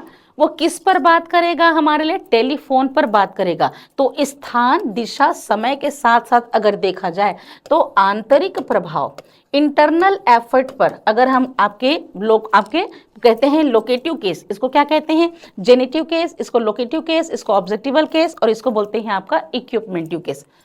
अगर आंतरिक प्रभाव है तो हम इसके लिए में का प्रयोग करते हैं। कुएं में जल है, मुझ में ऐब नहीं, कप में पानी है, चाय है, ग्लास में दूध है।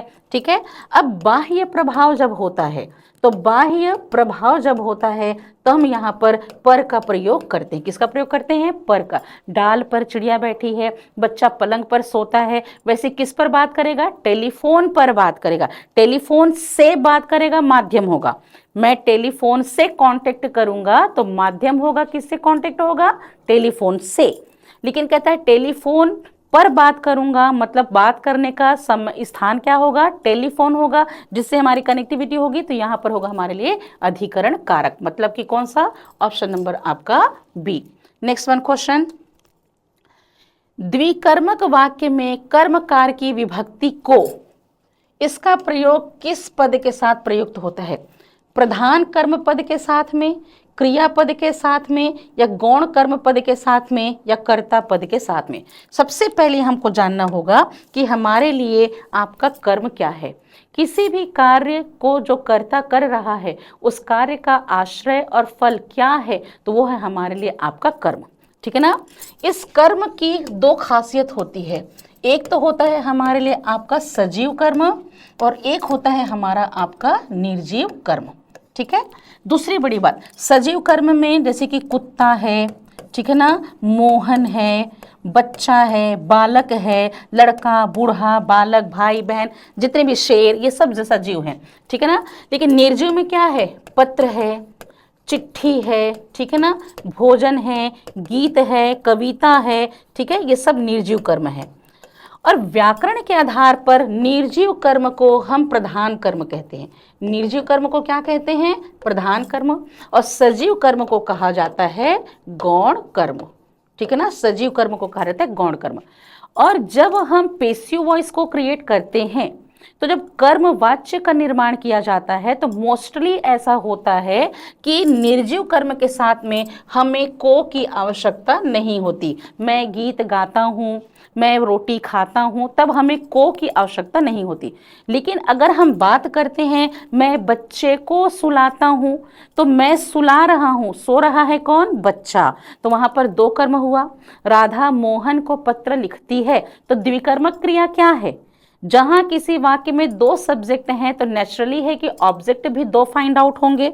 एक ऑब्जेक्ट जो क्लियर ट्रांसपेरेंसी दिखाई देगा, लेकिन दूसरा ऑब्जेक्ट है जो हाइडिंग सिचुएशन में होगा।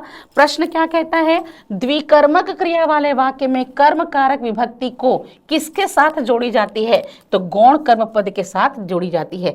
मैं मोहन को पत्र लिखता हूं, तो मेरे द्वारा क्या लिखा गया? पत्र लिखा गया। मोहन के द्वारा क्या पढ़ा जाएगा? पत्र पढ़ा जाएगा। तो द्विकर्मक क्रिया वाला वाक्य होता है, तब हमारे लिए कर्म कारक विभक्ति को का प्रयोग द्वितीय मतलब गौण कर्म पद के साथ, मतलब सजीव जो होंगे उनके साथ में ही जोड़ा जाता है। ठीक है, नेक्स्ट वन क्वेश्चन, व्याकरण शब्द में प्रयुक्त अब हमारे कारक रचना कंप्लीट हो गई ना। मैं एक एक टॉपिक कंप्लीट कर देखिए। भाषा लिपि हो गई, अभिकारी शब्द हो गया, कारक रचना हो गए। ठीक है, अब चौथा टॉपिक है उपसर्ग और प्रत्यय। Each and every topic cover करूंगी बेटा, है ना, थोड़ा सा टाइम लगेगा जरूर। आई थिंक आपका 50 to 70 क्वेश्चंस मैं यहाँ पर हैंडल करूंगी, ताकि आपका हिंदी का हर एक सेक्शन जो है वो कंप्लीट हो जाए। थोड़ा सा पेशेंस रखिए, क्योंकि आपकी ही सुविधा के लिए हमारे इंस्टीट्यूशन ने इस सीरीज को लॉन्च किया है, ताकि किस प्रकार के पैटर्न में क्वेश्चन पूछे जाते हैं, हर एक टॉपिक को हर एक फैकल्टी जो लैंग्वेज एक्सपर्ट है, जो सब्जेक्ट एक्सपर्ट है, वो कंप्लीट करा रहे हैं। तो इसी कड़ी में हम हिंदी पढ़ रहे हैं, जहां ईच एंड एवरी टॉपिक को कवर किया जाएगा। ठीक है, ज्यादा डिटेलिंग अगर है तो परेशान होने की नीड नहीं है। आप कंटिन्यू क्लास अटेंड करिए, पढ़िए। हमारी संस्थान आपको हर एक चीज प्रोवाइड कराती है, तो परेशान होने की जरूरत नहीं है। ठीक है, तो कह रहा है प्रीफिक्स से रिलेटेड क्वेश्चन के सबसे पहले उप का मतलब होता है करीब, पास, समीप। उप का मतलब होता है करीब, पास, समीप। और सर्ग का मतलब होता है सृष्टि करना या निर्माण करना। शब्द निर्माण की जो प्रारंभिक अवस्था संयुक्त अक्षर है ना, वैसे ही कोई अक्षर समूह है जो शब्दारंभ में जुड़ता है एज अ प्रीफिक्स, जिसको हम उपसर्ग कहते हैं। कोई अक्षर समूह है जो अंत में जुड़ता है एज अ सफिक्स, जिसको परसर्ग या प्रत्यय कहा जाता है। ज्वाइनिंग का प्रोसेस होता है जिसको हम संधि कहते हैं। कंपाउंड का प्रोसेस होता है जिसे हम समास की प्रक्रिया कहते हैं। और इसमें उपसर्ग से पूछ रहा है कि व्याकरण शब्द में प्रयुक्त उपसर्ग की पहचान कीजिए, तो इसमें क्या आएगा, तो यहाँ पर आएगा वी और आ, यानी कि ऑप्शन नंबर आपका डी। ऐसे हम पहचानेंगे, तो ध्यान रखिएगा। यदि किसी शब्द में आधा भ आ रहा है मतलब उपसर्ग है हमारा अभी, किसी शब्द में प्रत आ रहा है तो उपसर्ग है प्रति, आधा न और आधा व आता है, ये उपसर्ग है नी और ये उपसर्ग है वी।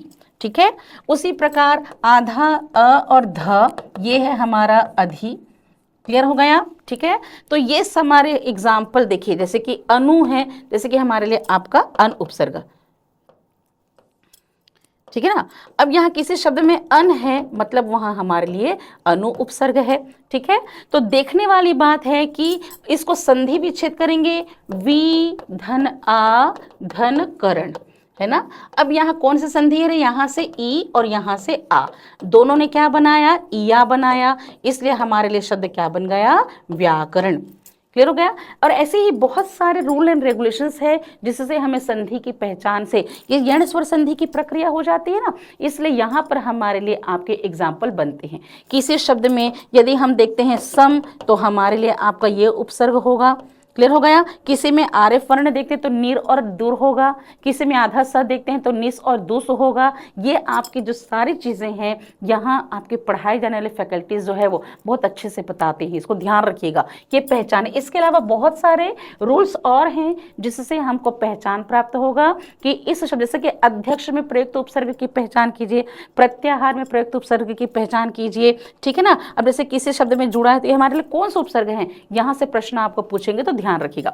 नेक्स्ट वन क्वेश्चन क्या कहता है, हिंदी उपसर्ग युक्त शब्द नहीं है। अब आप ध्यान रखिएगा कि उपसर्ग में हम किसका इस्तेमाल करते हैं, संस्कृत का। संस्कृत के उपसर्ग से जो शब्द बनेंगे वो क्या होंगे बेटा, तत्सम होंगे, है ना। आ, अति, अधि, अभि, अव, उत, उद, नीर, निस, परि, परा, प्र, प्रति, है ना, ये सारे सम हैं, ये सभी हमारे लिए संस्कृत के उपसर्ग हैं। संस्कृत के उपसर्ग के साथ साथ कुछ संस्कृत के अविकारी शब्द हैं, वो भी यहाँ एज अ प्रीफिक्स यूज किए जाते हैं। हिंदी में साधारण बोलचाल के उपसर्ग आते हैं, हिंदी में साधारण बोलचाल के उपसर्ग आते हैं, और अरबी फारसी से बनने वाले शब्द में अरबी फारसी के उपसर्ग आते हैं। प्रश्न ने क्या कहा, हिंदी उपसर्ग युक्त शब्द कौन सा नहीं है। भरपेट में पेट के भरने तक, अधमरा में आधा मरा हुआ है जो बिन सोचे में बिना सोचे हुए, लेकिन अभिभावक कहता है तो ये तत्सम है। अभ्यागत, अभिभावक, अभियोग कह रहा है तो ये तत्सम शब्द है। ये कौन सा शब्द है, तत्सम। बाकी सब क्या है, हमारा हिंदी है। ठीक है। नेक्स्ट वन, एक से अधिक उपसर्ग से बना हुआ शब्द निम्न में से कौन सा है, अनाचार, अत्याचार, अप्रत्यक्ष या सभी। अब ऐसी सिचुएशन में क्या करेंगे बेटा, हम इसको संधि विच्छेद कर कर देखेंगे, है ना। अब देखिए, अन धन आचार कह रहा है ना, अन धन आचार कह रहा है। ठीक है। अब देखने वाली बात है, अ भी है, अन भी है, या फिर हम आ कह सकते हैं। अ है, अन है, आ है तो अनाचार हो सकता है। उसी प्रकार अति, धन, आ, धन चार कहते हैं, तब भी हमारे लिए दो उपसर्ग हैं। अप्रत्यक्ष कह रहा है तो अ है, प्रति है तो यहाँ पर भी दो उपसर्ग है, इसलिए आंसर क्या आएगा, उपयुक्त सभी। सभी में दो उपसर्गों का प्रयोग जो है वो किया है। क्लियर हो गया। ठीक है ना। अब यहाँ पर हमारे लिए आपके एग्जाम्पल के तौर पर देखा जाए तो हमारे लिए क्या हो रहा है, अन धन आचार कह रहा है तो अ है और हमारे लिए अन भी है, ठीक है ना, और आ भी है, तो यहाँ पर तीन है, अ न आचार तो अनाचार हुआ। क्लियर हो गया। ठीक है। नेक्स्ट वन क्वेश्चन, स्वागत में कितने उपसर्ग हैं, 1, 2, 3 या 4। ऐसी कंडीशन में भी संधि विच्छेद करेंगे। सु, धन, आगत, है ना, तो 1 और 1 इन दोनों से क्या बना, स्वागत। तो यहाँ इसका आंसर क्या होगा, ऑप्शन नंबर 2, सु और आ, ये दोनों संस्कृत का उपसर्ग है, इसलिए बनने वाला शब्द भी हमारा तत्सम प्रभावी शब्द है। नेक्स्ट वन क्वेश्चन, संस्कृत के अव्यय जो उपसर्ग की तरह प्रयोग होते हैं उसकी पहचान कीजिए। अध, अंतः, पूरा या सभी। अब देखिए, कहने वाली बात है, यहाँ पर अगर हम देखते हैं तो यहाँ हमारे लिए अगर कहता है एक कौन है आपका अधो, है ना। देखिए अधो, अंतः और पूरा, इसलिए आंसर आएगा सभी। अधो का मतलब होता है नीचे, अधः। अब कभी आप देखिएगा जैसे कि अधोगति कहता है, अब पूछेगा कि इसमें कौन सा उपसर्ग है, तो संस्कृत का अविकारी शब्द है। अधः का मतलब होता है नीचे, अधः का मतलब होता है नीचे, और ये स्थानवाचक क्रिया विशेषण है। अंतः का मतलब होता है भीतर, ये भी स्थानवाचक क्रिया विशेषण है। पूरा का मतलब होता है प्राचीन, जो हमारे लिए समय सूचक क्रिया विशेषण है। और इस आधार पर देखा जाए तो आपके अधो, अंतः और पूरा ये एक अविकारी शब्द है संस्कृत के। इस संस्कृत के अविकारी शब्द का प्रयोग कभी कभी हम उपसर्ग के तौर पर करें, जैसे पूरा तत्व है, पूरा ना, पुरातन है, इसी प्रकार अंतर्भाव है, अंतर्निहित है, अंतर्मन है, तो आंसर आएगा ऑप्शन नंबर डी। क्लियर हो गया। नेक्स्ट वन क्वेश्चन, खौफ का नकारात्मक शब्द बनाने हेतु कौन सा प्रयोग उपसर्ग किया जाएगा, है ना। अ है, ना है, बे है या बा है। तो सबसे पहली बात कि अखौफ तो नहीं होगा, नाखौफ नहीं होगा, बाखौफ नहीं होगा, मतलब कि बेखौफ। इसी प्रकार जान का उपसर्ग का में कौन सा उपसर्ग प्रयोग करेंगे कि वह हमारे लिए एक नकारात्मक शब्द हो जाए, तो जान में अन लगा दे तो अनजान हो जाएगा, बे लगा दे तो बेजान हो जाएगा। तो कभी कभी उपसर्ग शब्द का प्रयोग करके हम एक विलोम शब्द का भी निर्माण करते हैं। कभी कभी प्रश्न पूछता है कि आचार शब्द को, आचार व्यवहार को पराकाष्ठा से परे बताने के लिए कौन सा उपसर्ग जुड़ेगा, तो अति उपसर्ग जुड़ेगा तो बनेगा अत्याचार। ध्वनि का विलोम बनाने के लिए प्रति जुड़ेगा तो प्रतिध्वनि। इस प्रकार के लेवल का क्वेश्चन आपको पूछा जाता है। ठीक है। अब नेक्स्ट वन है हमारे लिए प्रत्यय। प्रत्यय क्या होते हैं, वो अक्षर समूह जो किसी शब्द के अंत में जोड़े जाते हैं तो उसे प्रत्यय कहा जाता है। प्रश्न क्या कह रहा है, जो प्रत्यय धातुओं के अंत में लगते हैं उसे क्या कहते हैं, कृत प्रत्यय कहते हैं, कृदंत कहते हैं या तद्धित कहते हैं। तो ऑप्शन आएगा ए और बी दोनों। किसी भी क्रिया के मूल रूप को, ध्यान रखिएगा, क्रिया के मूल रूप को, किसी भी क्रिया के मूल रूप को क्या कहते हैं, धातु शब्द, है ना। तो किसी भी क्रिया के मूल रूप को कहते हैं धातु। अब क्री का मतलब होता है करना, और करना ही तो हमारे लिए क्या है, आपकी क्रिया है। क्री का मतलब है करना, और करना ही हमारी क्या है, क्रिया है। अब कृत धन अंत कह रहा है, कृत धन अंत कह रहा है। अब ये व्यंजन संधि की प्रक्रिया से क्या बना, कृदंत बना। तो कृत प्रत्यय भी कहेंगे, और क्रिया के अंत में जुड़ रहा है, क्रिया के मूल धातु में से हम कृदंत प्रत्यय के नाम से पुकारते हैं। क्लियर हो गया। तो तद्धित क्या है, संज्ञा, सर्वनाम और विशेषण के शब्द में यदि हम प्रत्यय लगाते हैं तो उसे क्या कहा जाता है, तद्धितांत या तद्धित विशेषण कहा जाता है। इसको नॉमिनल सफिक्स कहते हैं, परंतु आपके कृत प्रत्यय और कृदंत प्रत्यय को प्राइमरी सफिक्स कहा जाता है।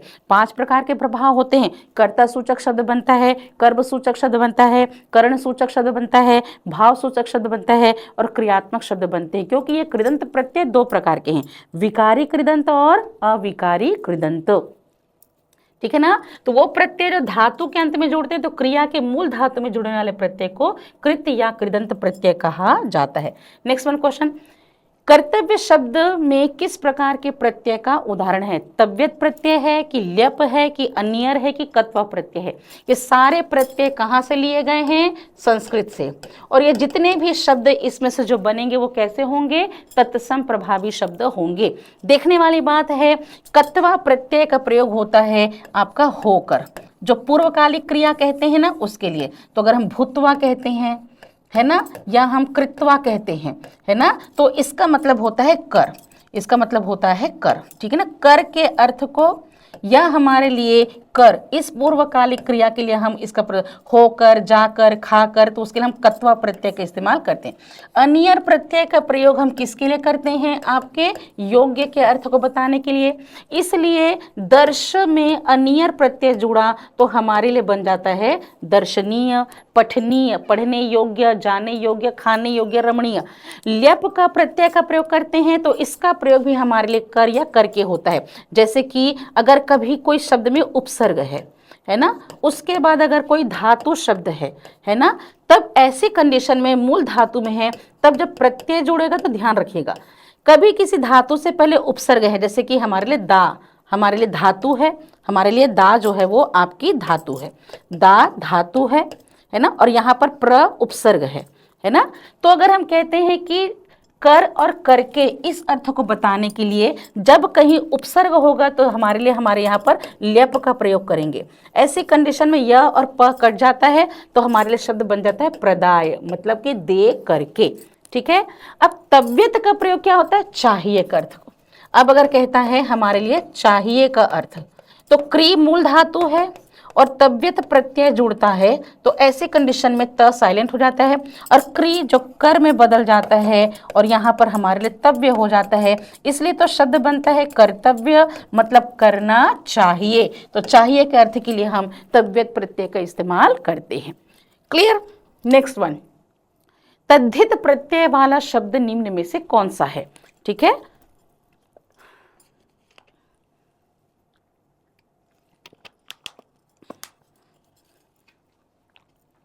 सबसे पहले तो तद्धित प्रत्यय को कहा जाता है नॉमिनल सफिक्स। अब नॉमिनल सफिक्स क्या होता है, संज्ञा सर्वनाम विशेषण में जुड़ने वाले प्रत्यय, जिससे भाववाचक संज्ञा बनती है, जिससे नाम धातु क्रिया बनती है, तो इससे भी हमारे लिए बहुत सारे शब्द का निर्माण जो है वो होता है। तो पढ़ाई, जागृति, कथित या नैतिक। तो ध्यान रखिएगा, आपके तद्धित प्रत्यय किससे जुड़ते हैं, संज्ञा शब्द के साथ में, किसमें जुड़ते हैं, सर्वनाम शब्द के साथ में, और किसमें जुड़ते हैं, विशेषण शब्द के साथ में। तो संज्ञा, सर्वनाम और विशेषण के साथ जुड़ने वाला प्रत्यय तद्धित प्रत्यय या तद्धितांत या नॉमिनल सफिक्स कहते हैं। चूंकि पढ़ना क्रिया है इसलिए नहीं आएगा, जागना क्रिया है इसलिए नहीं आएगा, कहना क्रिया है इसलिए नहीं आएगा, तो नीति, नियम विशेषण के शब्द हैं, इसलिए इसमें आएगा हमारा नैतिक शब्द। नेक्स्ट वन क्वेश्चन, समझदारी में प्रयुक्त प्रत्यय की संख्या कितनी है, 1, 2, 3 या 4। फिर ऐसे सिचुएशन में हम इसको समास के संधि विग्रह करेंगे। अब अगर हम कहते हैं समझ मूल धातु शब्द है, इसमें दार प्रत्यय है, अब इसमें ई प्रत्यय है ना, तो कितने प्रत्यय का प्रयोग हुआ यहाँ पर, 2। तो फौजदारी, ईमानदारी, बेवकूफ़ी कहता है, तो बेवकूफ में ई प्रत्यय है तो एक प्रत्यय का प्रयोग हुआ, है ना। उसी प्रकार अगर कहता है हमारे लिए आपका परोपकारी, तो पर में उपकार में कार प्रत्यय भी है और हमारे लिए ई प्रत्यय भी है। सरकारी कह रहे तो सर उपसर्ग है, कार प्रत्यय है और ई प्रत्यय है। ऐसे क्वेश्चन भी बेटा आपको पूछे जाते हैं। तो समझदारी में 2 प्रत्यय है, दार प्रत्यय भी है और आपका ई प्रत्यय भी है। ठीक है। नेक्स्ट वन, भिन्न प्रत्यय का चयन कीजिए। ऑप्शन नंबर ए बान, ऑप्शन नंबर बी बाज, ऑप्शन नंबर सी खोर, ऑप्शन नंबर डी तव्य। अब आपको यहाँ पर यह बताना है कि भिन्न प्रत्यय क्या है। तो हिंदी की तरह जो उपसर्ग में संस्कृत का, हिंदी का, अरबी फारसी का होता है ना, वैसे ही अंग्रेजी के भी प्रत्यय होते हैं, उपसर्ग होते हैं। तो 36 आपके हिंदी भाषा में भी संस्कृत, हिंदी, अंग्रेजी और अरबी फारसी के उपसर्ग और प्रत्यय का प्रयोग किया जाता है। इनमें से कौन सा शब्द है जो डिफरेंट वन है। अगर हम बान कहते हैं तो दरबान कहते हैं, मेज़बान कहते हैं तो अरबी फारसी हुआ। बाज कहते हैं तो दगाबाज, चालबाज, धोखेबाज कहते हैं तो हमारे लिए आपका अरबी फारसी बना। रिश्वतखोर, चुगलखोर कहते तो भी अरबी फारसी बना। लेकिन तव्य प्रत्यय की बात करते हैं तो ये हमारे लिए तत्सम उपसर्ग है, मतलब कि ये हमारे लिए संस्कृत का है। तो 3 है अरबी फारसी का और 1 है संस्कृत का उपसर्ग। तो डिफरेंट वन क्या हुआ, ऑप्शन नंबर आपका डी। ठीक है। नेक्स्ट वन, वाक्य के कितने, उपसर्ग प्रत्यय भी आपका कंप्लीट हुआ। ठीक है ना। आप समझिएगा ध्यान से कि मैं हर एक टॉपिक से एक एक 2 क्वेश्चन करा के सिलेबस कवर करा रही हूँ। ठीक है। वाक्य के कितने तत्व होते हैं। ऑप्शन नंबर 1 है ए का 1, बी है 4, सी है 5 और ऑप्शन नंबर डी का है 6। वाक्य क्या होते हैं, वाक्य को भाषा की संपूर्ण इकाई कहा जाता है। ठीक है। दूसरी बड़ी बात कि वाक्य को भाषा की संपूर्ण इकाई कहते हैं तो मौखिक रूप में ध्वनि को और लिखित रूप में लिपि को, आपके वर्ण को भाषा की लघुत्तम इकाई कहा जाता है। जब वाक्य की बात की जाए तो वाक्य के 6 प्रकार के अंग जो है वो होते हैं। वाक्य के 6 प्रकार के तत्व होते हैं। अंग तो 3 हैं, एक होता है उद्देश्य और विधेय, जिसको हम सब्जेक्ट और प्रेडिकेट कहते हैं, है ना। पार्ट ऑफ सेंटेंस अगर हम कहते हैं तो सब्जेक्ट और प्रेडिकेट होता है। ठीक है। अब यहाँ कहता है कि वाक्य के कितने तत्व होते हैं। तो वाक्य के तत्व की बात की जाए तो वाक्य में सार्थक शब्द होना चाहिए, उसकी योग्यता होनी चाहिए, आकांक्षा होनी चाहिए, अन्वय होना चाहिए, वाक्य का पूर्ण होना चाहिए। क्लियर हो गया। इस तरह वाक्य के 6 प्रकार के तत्व जो हैं अगर पूरे हैं तो वाक्य जो है हमारे लिए शुद्ध होता है, उसमें किसी प्रकार का ग्रामेटिकल एरर नहीं होता है। क्लियर हो गया। तो वाक्य के कितने तत्व होते हैं? 6, यानी कि आपके सार्थक शब्द, सार्थकता होनी चाहिए, योग्यता होनी चाहिए, पदक्रम होना चाहिए, ठीक है ना, आकांक्षा होनी चाहिए, अन्वय होना चाहिए, ठीक है ना, और शब्द को बताने की योग्यता का उसमें होना, स्पष्टता सरलता का होना जरूरी है। नेक्स्ट वन क्वेश्चन कि अर्थ के आधार पर वाक्य के कितने भेद होते हैं? Option number A 3, option number B 6, option number C 7 और ऑप्शन नंबर डी 8। तो रचना के आधार पर, अकॉर्डिंग टू फॉर्मेशन अगर हम कहते हैं तो रचना के आधार पर there are 3 type of sentence. एक होता है सिंपल सेंटेंस जिसको हम कहते हैं साधारण वाक्य, एक होता है हमारे लिए आपका कॉम्प्लेक्स सेंटेंस जिसको हम कहते हैं मिश्र वाक्य, और एक होता है कंपाउंड सेंटेंस जिसको कहते हैं संयुक्त वाक्य। ये हमारे लिए आपके वाक्य संश्लेषण से बनता है ना, संयुक्त वाक्य ये हमारे किससे बनता है? वाक्य संश्लेषण से बनता है, ठीक है। तो जब एक सब्जेक्ट और प्रेडिकेट से कंप्लीट सेंटेंस है तो वो हमारे लिए सरल या साधारण होगा। एक ऐसा वाक्य जिसमें एक ही समान प्रकार की क्रियाएं होती है तो प्रधान और उपवाक्य से मिलकर बना हुआ वाक्य मिश्र वाक्य होगा। 2 या 2 से अधिक सरल या मिश्र वाक्य अगर एक संयोजक शब्द से जोड़ेंगे तो संयुक्त वाक्य होंगे, ठीक है। ये हमने क्या किया? फॉर्मेशन किया। तो यहाँ पर हमारे लिए एक या उससे अधिक उद्देश्य हो पर विधेय केवल एक हो तो सरल या साधारण वाक्य बना, ठीक है ना। जब किसी मुख्य वाक्य पर आश्रित एक उपवाक्य जुड़ा हो, जो कंजक्शन वर्ड्स, जो मैंने आपको क्रिया विशेषण में संयोजन बताया कि जब वर्षा होती है तब मैं ढक टर्राने लगते हैं, ज्यों ही मैं स्टेशन पहुंचती हूँ तो जब तब ज्यों त्यों जैसे वैसे जहां वहां, ऐसे संयोजक शब्द जो हमारे लिए क्या होंगे? आपके क्रिया विशेषण से जुड़ा होगा। ऐसा वाक्य जो मुख्य वाक्य उपवाक्य के साथ में क्रिया विशेषण से जुड़ा होगा तो पहचान है मिश्र वाक्य की। और अगर और, एवं, तथा, किंतु, परंतु, अगर, मगर जैसे शब्द से जुड़ा होगा संयोजक शब्द से तब होगा संयुक्त। तो अर्थ के आधार पर कितने होंगे? 8। सिंपल अगर देखा जाए तो आपका अफर्मेटिव सेंटेंस, असर्टिव सेंटेंस है, पॉजिटिव सेंटेंस मतलब कि साधारण वाक्य ना बोलकर हम उसको क्या कहते हैं? हम उसे कहते हैं आपका सकारात्मक। सकारात्मक, विधिवाचक, विध्यर्थक, है ना, या हम उसे कहते हैं विधि सूचक। तो जब अर्थ के आधार पर हम देखेंगे तो 8 प्रकार के वाक्य होते हैं। एक होता है सकारात्मक जिसे हम विधिवाचक, विधि सूचक, विधानार्थक या विध्यर्थक कहते हैं। दूसरा होता है नकारात्मक जिसे हम निषेधात्मक कहते हैं। इसी प्रकार आपके विस्मयादि बोधक है, आज्ञार्थक है, इच्छार्थक है, संदेहार्थक है, ठीक है ना। उसी प्रकार आपके प्रश्नवाचक वाक्य है, ठीक है, और आपके शर्त बोधक वाक्य करके 8 प्रकार के वाक्य अर्थ के आधार पर होते हैं। क्लियर हो गया। नेक्स्ट वन, जिस वाक्य में मुख्य उद्देश्य और विधेय के अलावा एक या उससे अधिक समापिका क्रिया होती है तथा संयोजक शब्द से जुड़ा होता है वहां क्या होता है? सरल वाक्य, मिश्र वाक्य, संयुक्त वाक्य, संकेतार्थक। तो मैंने अभी बताया कि वहां होता है हमारे लिए मिश्र वाक्य। क्लियर हो गया। नेक्स्ट वन क्वेश्चन क्या कहता है? वह आगरा जाएगा जहां वह ताजमहल देखेगा। इस वाक्य में कैसा उपवाक्य का प्रयोग किया गया है? अब उपवाक्य क्या होते हैं? जब किसी वाक्य में एक ही प्रकार की बहुत सारी उसी समान प्रकार की समापिका क्रिया होती है तो वाक्य को मुख्य वाक्य और उपवाक्य में बांट दिया जाता है। जितने समापिका क्रिया होंगी उतनी प्रधान और मुख्य वाक्य बनाए जाते हैं। ये उपवाक्य में पहले प्रयोग होने वाला वाक्य जो एक उद्देश्य और विधेय से कंप्लीट होता है उसे हम प्रधान वाक्य कहते हैं। बाद में जो सेंटेंस उसमें एडिशन कर रहा है उसे आश्रित या उपवाक्य या वाक्यांश कहा जाता है। तो ध्यान रखिएगा, यहाँ किसी शब्द में प्रयोग होने वाली संज्ञा को पूरा करने के लिए अगर उपवाक्य जुड़ रहा है तो संज्ञा उपवाक्य होगा, जिसकी पहचान होगी कि सेंटेंस का एडिशन की से होगा। विशेषण उपवाक्य क्या होगा कि उस सेंटेंस में जो विशेषता है, जो संज्ञा, तो आगरा एक जातिवाचक संज्ञा, व्यक्तिवाचक संज्ञा है। आगरा व्यक्तिवाचक संज्ञा है जिसकी खूबसूरती है ताजमहल, तो यहाँ क्या होगा? विशेषण उपवाक्य। और क्रिया विशेषण उपवाक्य क्या होगा? जब तब, ज्यों त्यों, जहां वहां, ऐसे क्रिया विशेषण के शब्द से मेन सेंटेंस सब सेंटेंस एडिशन होगा तो एडवर्बियल क्लॉज हो जाएगा। अब यहाँ क्या कह रहा है कि आगरा, तो वाक्य में प्रयोग होने वाली संज्ञा की विशेषता बताने के लिए अगर कोई उपवाक्य जुड़ता है तो उसे विशेषण उपवाक्य कहा जाता है। नेक्स्ट वन क्वेश्चन, निम्नलिखित में से मिश्र वाक्य कौन सा है? मेरे आते ही वर्षा होने लगी, उसके आने के बाद वर्षा होने लगी, वह घर से निकला और वर्षा होने लगी, ज्यों ही वह घर से निकला त्यों ही वर्षा होने लगी। अब देखिए, अगर देखा जाए तो इसका आंसर क्या होगा? ज्यों ही वह घर से निकला त्यों ही वर्षा होने लगी। अब ये मेन सेंटेंस है कि वह घर से निकला, मेन सेंटेंस है। वर्षा होने लगी, अब इसको सेंटेंस से हटा दिया जाए कि वर्षा होने लगी, कब होने लगी, कहाँ होने लगी, कितने समय होने लगी, प्रश्न उठते हैं। अब यहाँ क्या कह रहा है? जैसे ही वह घर से निकला वैसे ही वर्षा होने लगी। तब यहाँ हमारे लिए आपका क्रिया विशेषण, आपका मिश्र वाक्य है। ठीक है ना, क्लियर हो गया? ठीक है, वह घर से निकला और वर्षा होने लगी तो संयुक्त वाक्य है। उसके आने के बाद वर्षा होने लगी, मेरे आते ही वर्षा होने, साधारण वाक्य है।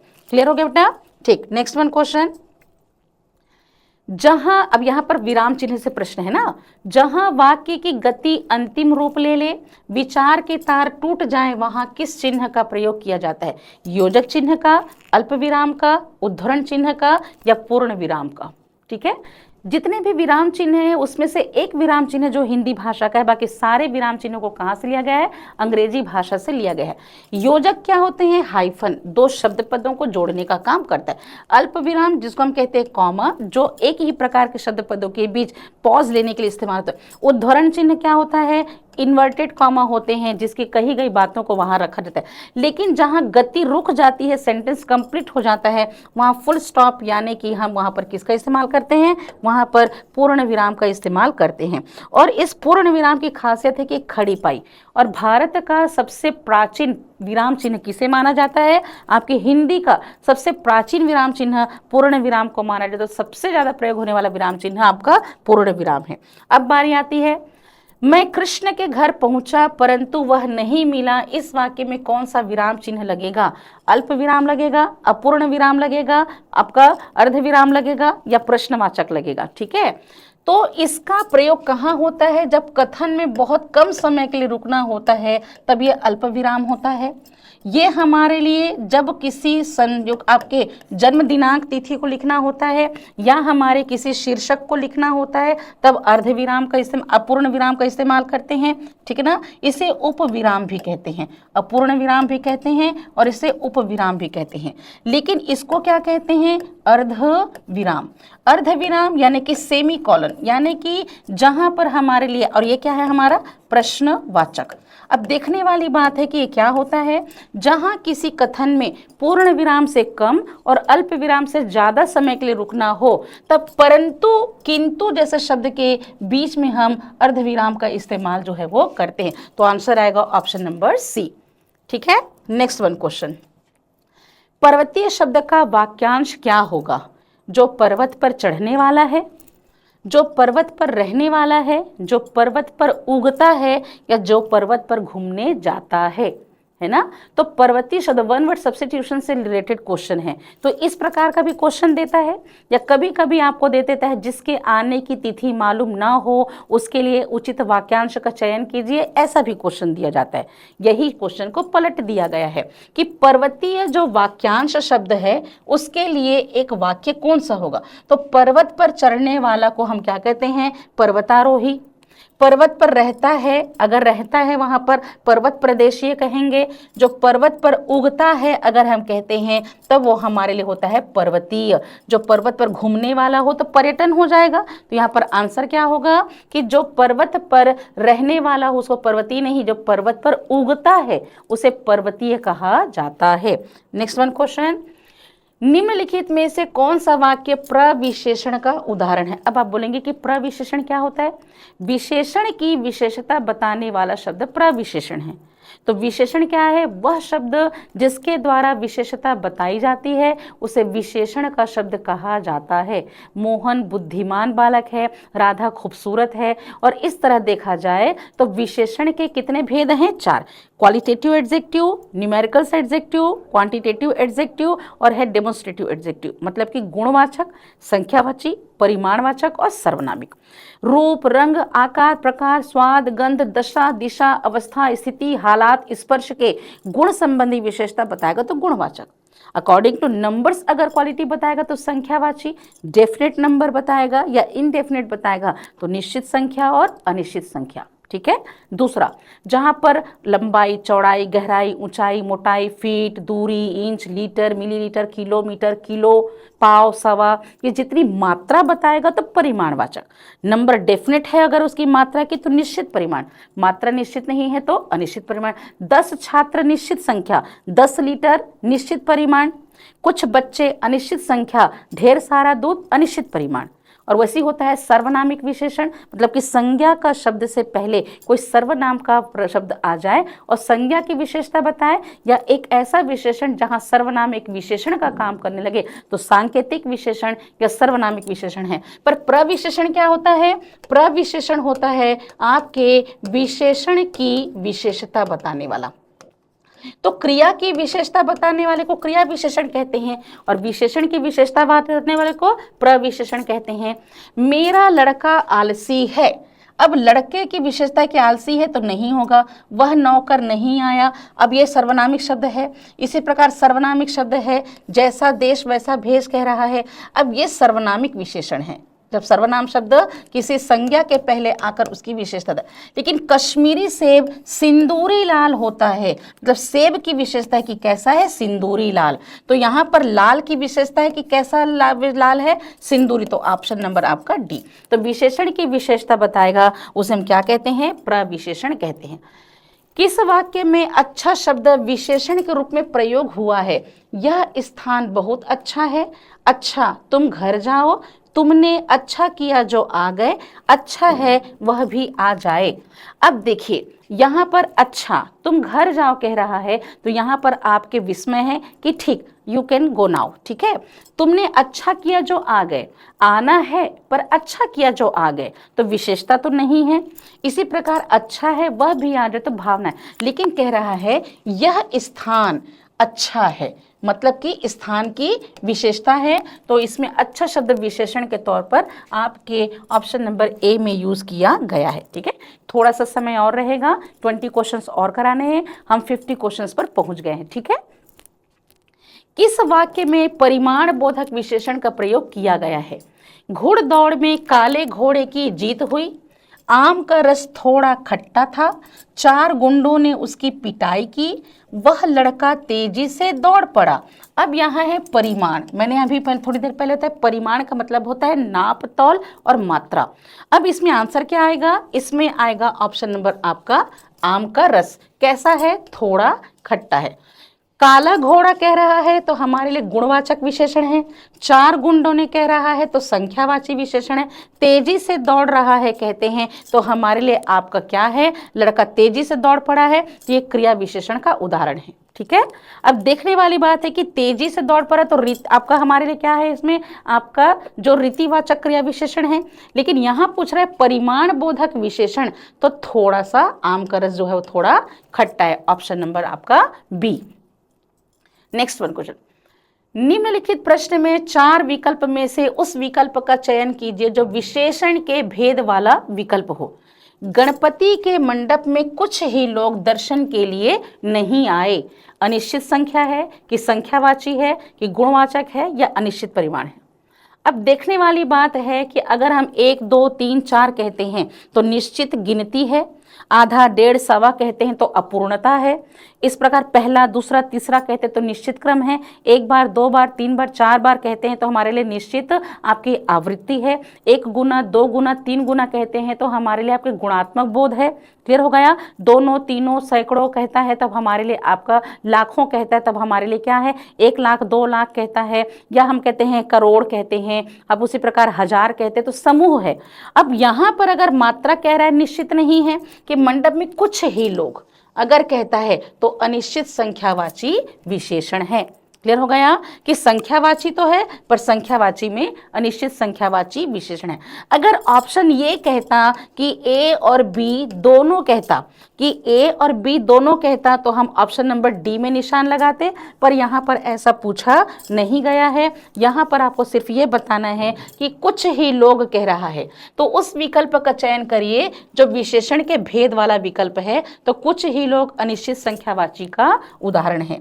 नेक्स्ट वन क्वेश्चन, व्युत्पत्ति की दृष्टि से धातु कितने प्रकार के होते हैं? अब क्रिया वाला क्वेश्चन कि 5 प्रकार के होते हैं, 2 प्रकार के होते हैं, 7 प्रकार का या 1 प्रकार का। किसी भी क्रिया के मूल रूप को क्या कहता है? किसी भी क्रिया के मूल रूप को क्या कहते हैं? धातु या रूट कहते हैं। तो उत्पत्ति के आधार पर यह 2 प्रकार की होती है। एक होती है हमारे लिए मूल धातु और एक होती है हमारे लिए आपकी यौगिक धातु। अब आप कहेंगे कि हम पहचाने कैसे? तो यदि हम रो कहते हैं, जा, खा, देख, उठ, बैठ, लिख, ये सब हमारे लिए मूल धातु है। लेकिन अगर हम रो से हम कहते हैं, जैसे कि रुलाना कहते हैं, रो से हम क्या कहते हैं? रुलाना। दौड़ से क्या कहते हैं? दौड़ाना, ठीक है ना। जा में लगा देते हैं प्रत्यय तो जाकर, उसी प्रकार देख में हम लगा देते हैं ते तो देखते। और जहाँ पर हम किसी मूल धातु में प्रत्यय जोड़ देते हैं या 2 धातुओं को मिला देते हैं, जैसे कि उठ, बैठा, इसी प्रकार जा, चुका, तो 2 क्रियाओं के योग से अगर हम उसको रूप देते हैं तो यौगिक धातु हो जाती है। लेकिन मूल धातु जो अपने मौलिक रूप में होती है तो उसे हम मूल धातु, तो 2 प्रकार की धातु जो होती है आपके व्युत्पत्ति की दृष्टि से 2 प्रकार की धातु होती है, ठीक है ना। ये धातु हमारे पास कहाँ से आई? संस्कृत से आई। संस्कृत के धातु का हिंदी में हमने तद्भव परिवर्तन किया और उसी में हम ता, ते, ती जैसे प्रत्यय को जोड़ते हैं और उठता, बैठता, जाता, खाता, देखता, ऐसा होता है। ये जो मूल धातु हैं वो एक अक्षरी भी होती हैं। रो, जा, खा 2 धातु होती हैं, 2 अक्षर की भी होती हैं। उठ, बैठ, दौड़, देख, ऐसा करके, ठीक है। अब है निम्नलिखित प्रश्न में 4 विकल्प में से उस विकल्प का चयन कीजिए जो क्रिया के भेद वाला सही विकल्प हो। खाना खाते ही वह सो गया, क्या यह पूर्वकालिक क्रिया है, संयुक्त क्रिया है, तात्कालिक क्रिया है या हमारे लिए नाम धातु क्रिया है? तो सबसे पहले ध्यान रखिएगा कि हमारे लिए ये क्या होती है, ठीक है। जब हम किसी संज्ञा, सर्वनाम और विशेषण, तो संज्ञा, सर्वनाम और विशेषण के धातु शब्द में प्रत्यय जोड़ते हैं, तो जब किसी संज्ञा, सर्वनाम, विशेषण में अगर हम जोड़ते हैं क्या? प्रत्यय। किसको जोड़ते हैं? प्रत्यय को। तो इससे जो शब्द बनता है वह नाम धातु क्रिया बनती है। हथियाना, लतियाना, सठियाना, बतियाना, करियाना। उसी प्रकार अगर हम कहते हैं संयुक्त क्रिया तो 2 क्रिया के योग से, 2 क्रिया के योग से जो हमारे लिए बनती है उसे हम यौगिक या संयुक्त क्रिया कहते हैं। उठ, बैठा, चल दिया, जा रहा है, बुला रहा है, पढ़ लिया, खा चुका, देख लिया। अब बारी आती पूर्वकालिक। पूर्वकालिक मतलब कर्ता जब किसी कार्य को कर लेने के बाद उसी समय दूसरे कार्य को करने के लिए कार्यरत हो जाता है तो उसके द्वारा जो कार्य पहले पूरा कर लिया गया वही उसकी पूर्वकालिक क्रिया यानी कि एब्सोल्यूट वर्ब कहलाती है। इसे डेमोन्स्ट्रेटिव कहते हैं, इसे ज्वाइंट वर्ब कहते हैं और इसे एब्सोल्यूट वर्ब कहते हैं, ठीक है। जाकर देखो कमरे की क्या हालत बनाई है, मैं खाना खाकर सो गया। पिताजी कार्यालय से जाकर मंदिर चले गए। अगर कहते हैं पिताजी कार्यालय से आकर मंदिर चले गए तो वो हमारे लिए आपकी कौन सी हो जाती है? पूर्वकालिक क्रिया। इसी का एक पक्ष है जिसको तात्कालिक क्रिया कहते हैं। तो खाना खाते ही सो गया, खाना खाया फिर सो गया। अगर कहता है वह खाना खाकर सो गया, अगर कहता है वह खाना खाकर सो गया तो पूर्वकालिक क्रिया होती है ना। तो जहां पर कर्ता किसी एक कार्य को पूरा कर लेने के बाद ठीक उसी समय दूसरे कार्य को करने में कार्यरत हो जाता है तो उसके द्वारा जो कार्य पहले पूरा किया गया वही उस कर्ता की पूर्वकालिक क्रिया होती है। लेकिन जब कर्ता किसी कार्य को पूरा कर लेने के बाद उसी समय दूसरे कार्य को भी संपन्न कर लेता है तत्काल प्रभाव से तो उसे तात्कालिक क्रिया कहते हैं। तो खाते ही सो गया, इसलिए ऑप्शन नंबर आपका आएगा, आपका ऑप्शन नंबर सी। क्लियर हो गया? चलिए नेक्स्ट वन। निम्नलिखित में से 4 विकल्प में से उस विकल्प का चयन करें जो क्रिया के भेद वाला सही विकल्प है। जमींदार ने हलवाहों से खेत जुतवाया, ठीक है ना। पूर्वकालिक है कि नाम धातु है कि द्विकर्मक है कि प्रेरणार्थक, ये बता दिया मैंने, ये बता दिया। जहां दो कर्ता है और उसके माध्यम से दो कर्म हो तो द्विकर्मक होगी। प्रेरणार्थक क्या है, इसको हम कहते हैं कॉजेटिव वर्ब। जब कर्ता किसी एक कार्य को स्वयं न करके किसी दूसरे के माध्यम से कार्य करवाता है। अब खेत में हल चलाया गया, खेत की जुताई की गई है, किया किसने, हलवाहों ने। किसने करवाया, जमींदार ने। तो जमींदार ने किसको प्रेरणा दी, हलवाहों को प्रेरणा दी। तो खेत की जो फसल बोने के लिए जो काम किया गया किसके द्वारा किया गया, हलवाहों के द्वारा। तो प्रेरणार्थक क्रिया कि कर्ता किसी कार्य को स्वयं न करके दूसरे को कार्य हेतु प्रेरणा देता है, उसे हम प्रेरणार्थक क्रिया कहते हैं। जो प्रेरणा दे रहा है वह प्रेरक करता है, और जो प्रेरित हो रहा है, जिसके द्वारा कार्य किया जा रहा है, उसे प्रेरित कर्ता कहेंगे। तो जमींदार हुआ हमारा प्रेरक कर्ता और हलवाहा हुआ हमारे लिए प्रेरित कर्ता। क्लियर। नेक्स्ट वन, निम्न में योग रूढ़ शब्द की पहचान कीजिए। चिकित्सालय, देवालय, लंबोदर और पाठशाला। अब रचना के आधार पर शब्द हमारे पास कितने होते हैं, 3 प्रकार के। रचना के आधार पर शब्द कितने प्रकार के, 3। एक होता है ट्रेडिशनल वर्ड्स, एक होता है कंबाइंड वर्ड्स, और एक होता है हमारे लिए ट्रेडिशनल कंबाइंड वर्ड्स। और ये क्या होते हैं, स्वतंत्र सत्ता और पहचान रखने वाला ऐसा शब्द जिसे खंड में बांटा ना जा सके, किसी निश्चित और परंपरागत अर्थ हेतु बंधा हो तो उसे रूढ़ कहते हैं।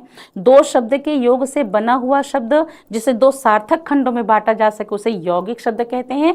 इसके लिए संधि, समास, उपसर्ग, प्रत्यय की प्रक्रिया निभाई जाती। लेकिन कुछ ऐसे शब्द जो यौगिक शब्द की तरह 2 शब्द से तो मिलकर बना है, परंतु किसी निश्चित अर्थ को बताने के लिए परंपरा से रूढ़ होता है, तो ट्रेडिशनल कंबाइंड वर्ड्स यानी कि योग रूढ़ होता है। चिकित्सालय में चिकित्सा और आलय को अलग कर सकते हैं, देवालय में देव और आलय को अलग कर सकते हैं, पाठशाला में पाठ और आलय को अलग कर सकते हैं। इवन दो हमारा लंबोदर में भी लंबा उदर करके हम इसे अलग तो कर सकते हैं, परंतु ये विशेष परंपरा हेतु गणेश को संबोधित करता है, इसलिए ऑप्शन आएगा ऑप्शन नंबर आपका सी। ठीक है। नेक्स्ट वन, बांझ का तत्सम शब्द पहचानिए। अब तत्सम क्या होते हैं, किसी भी अगर देखा जाए तो इसका आधार भाषा क्या होती है, संस्कृत। इसका आधार स्रोत क्या होती है, हमारे लिए होती है आपकी संस्कृत। ठीक है ना।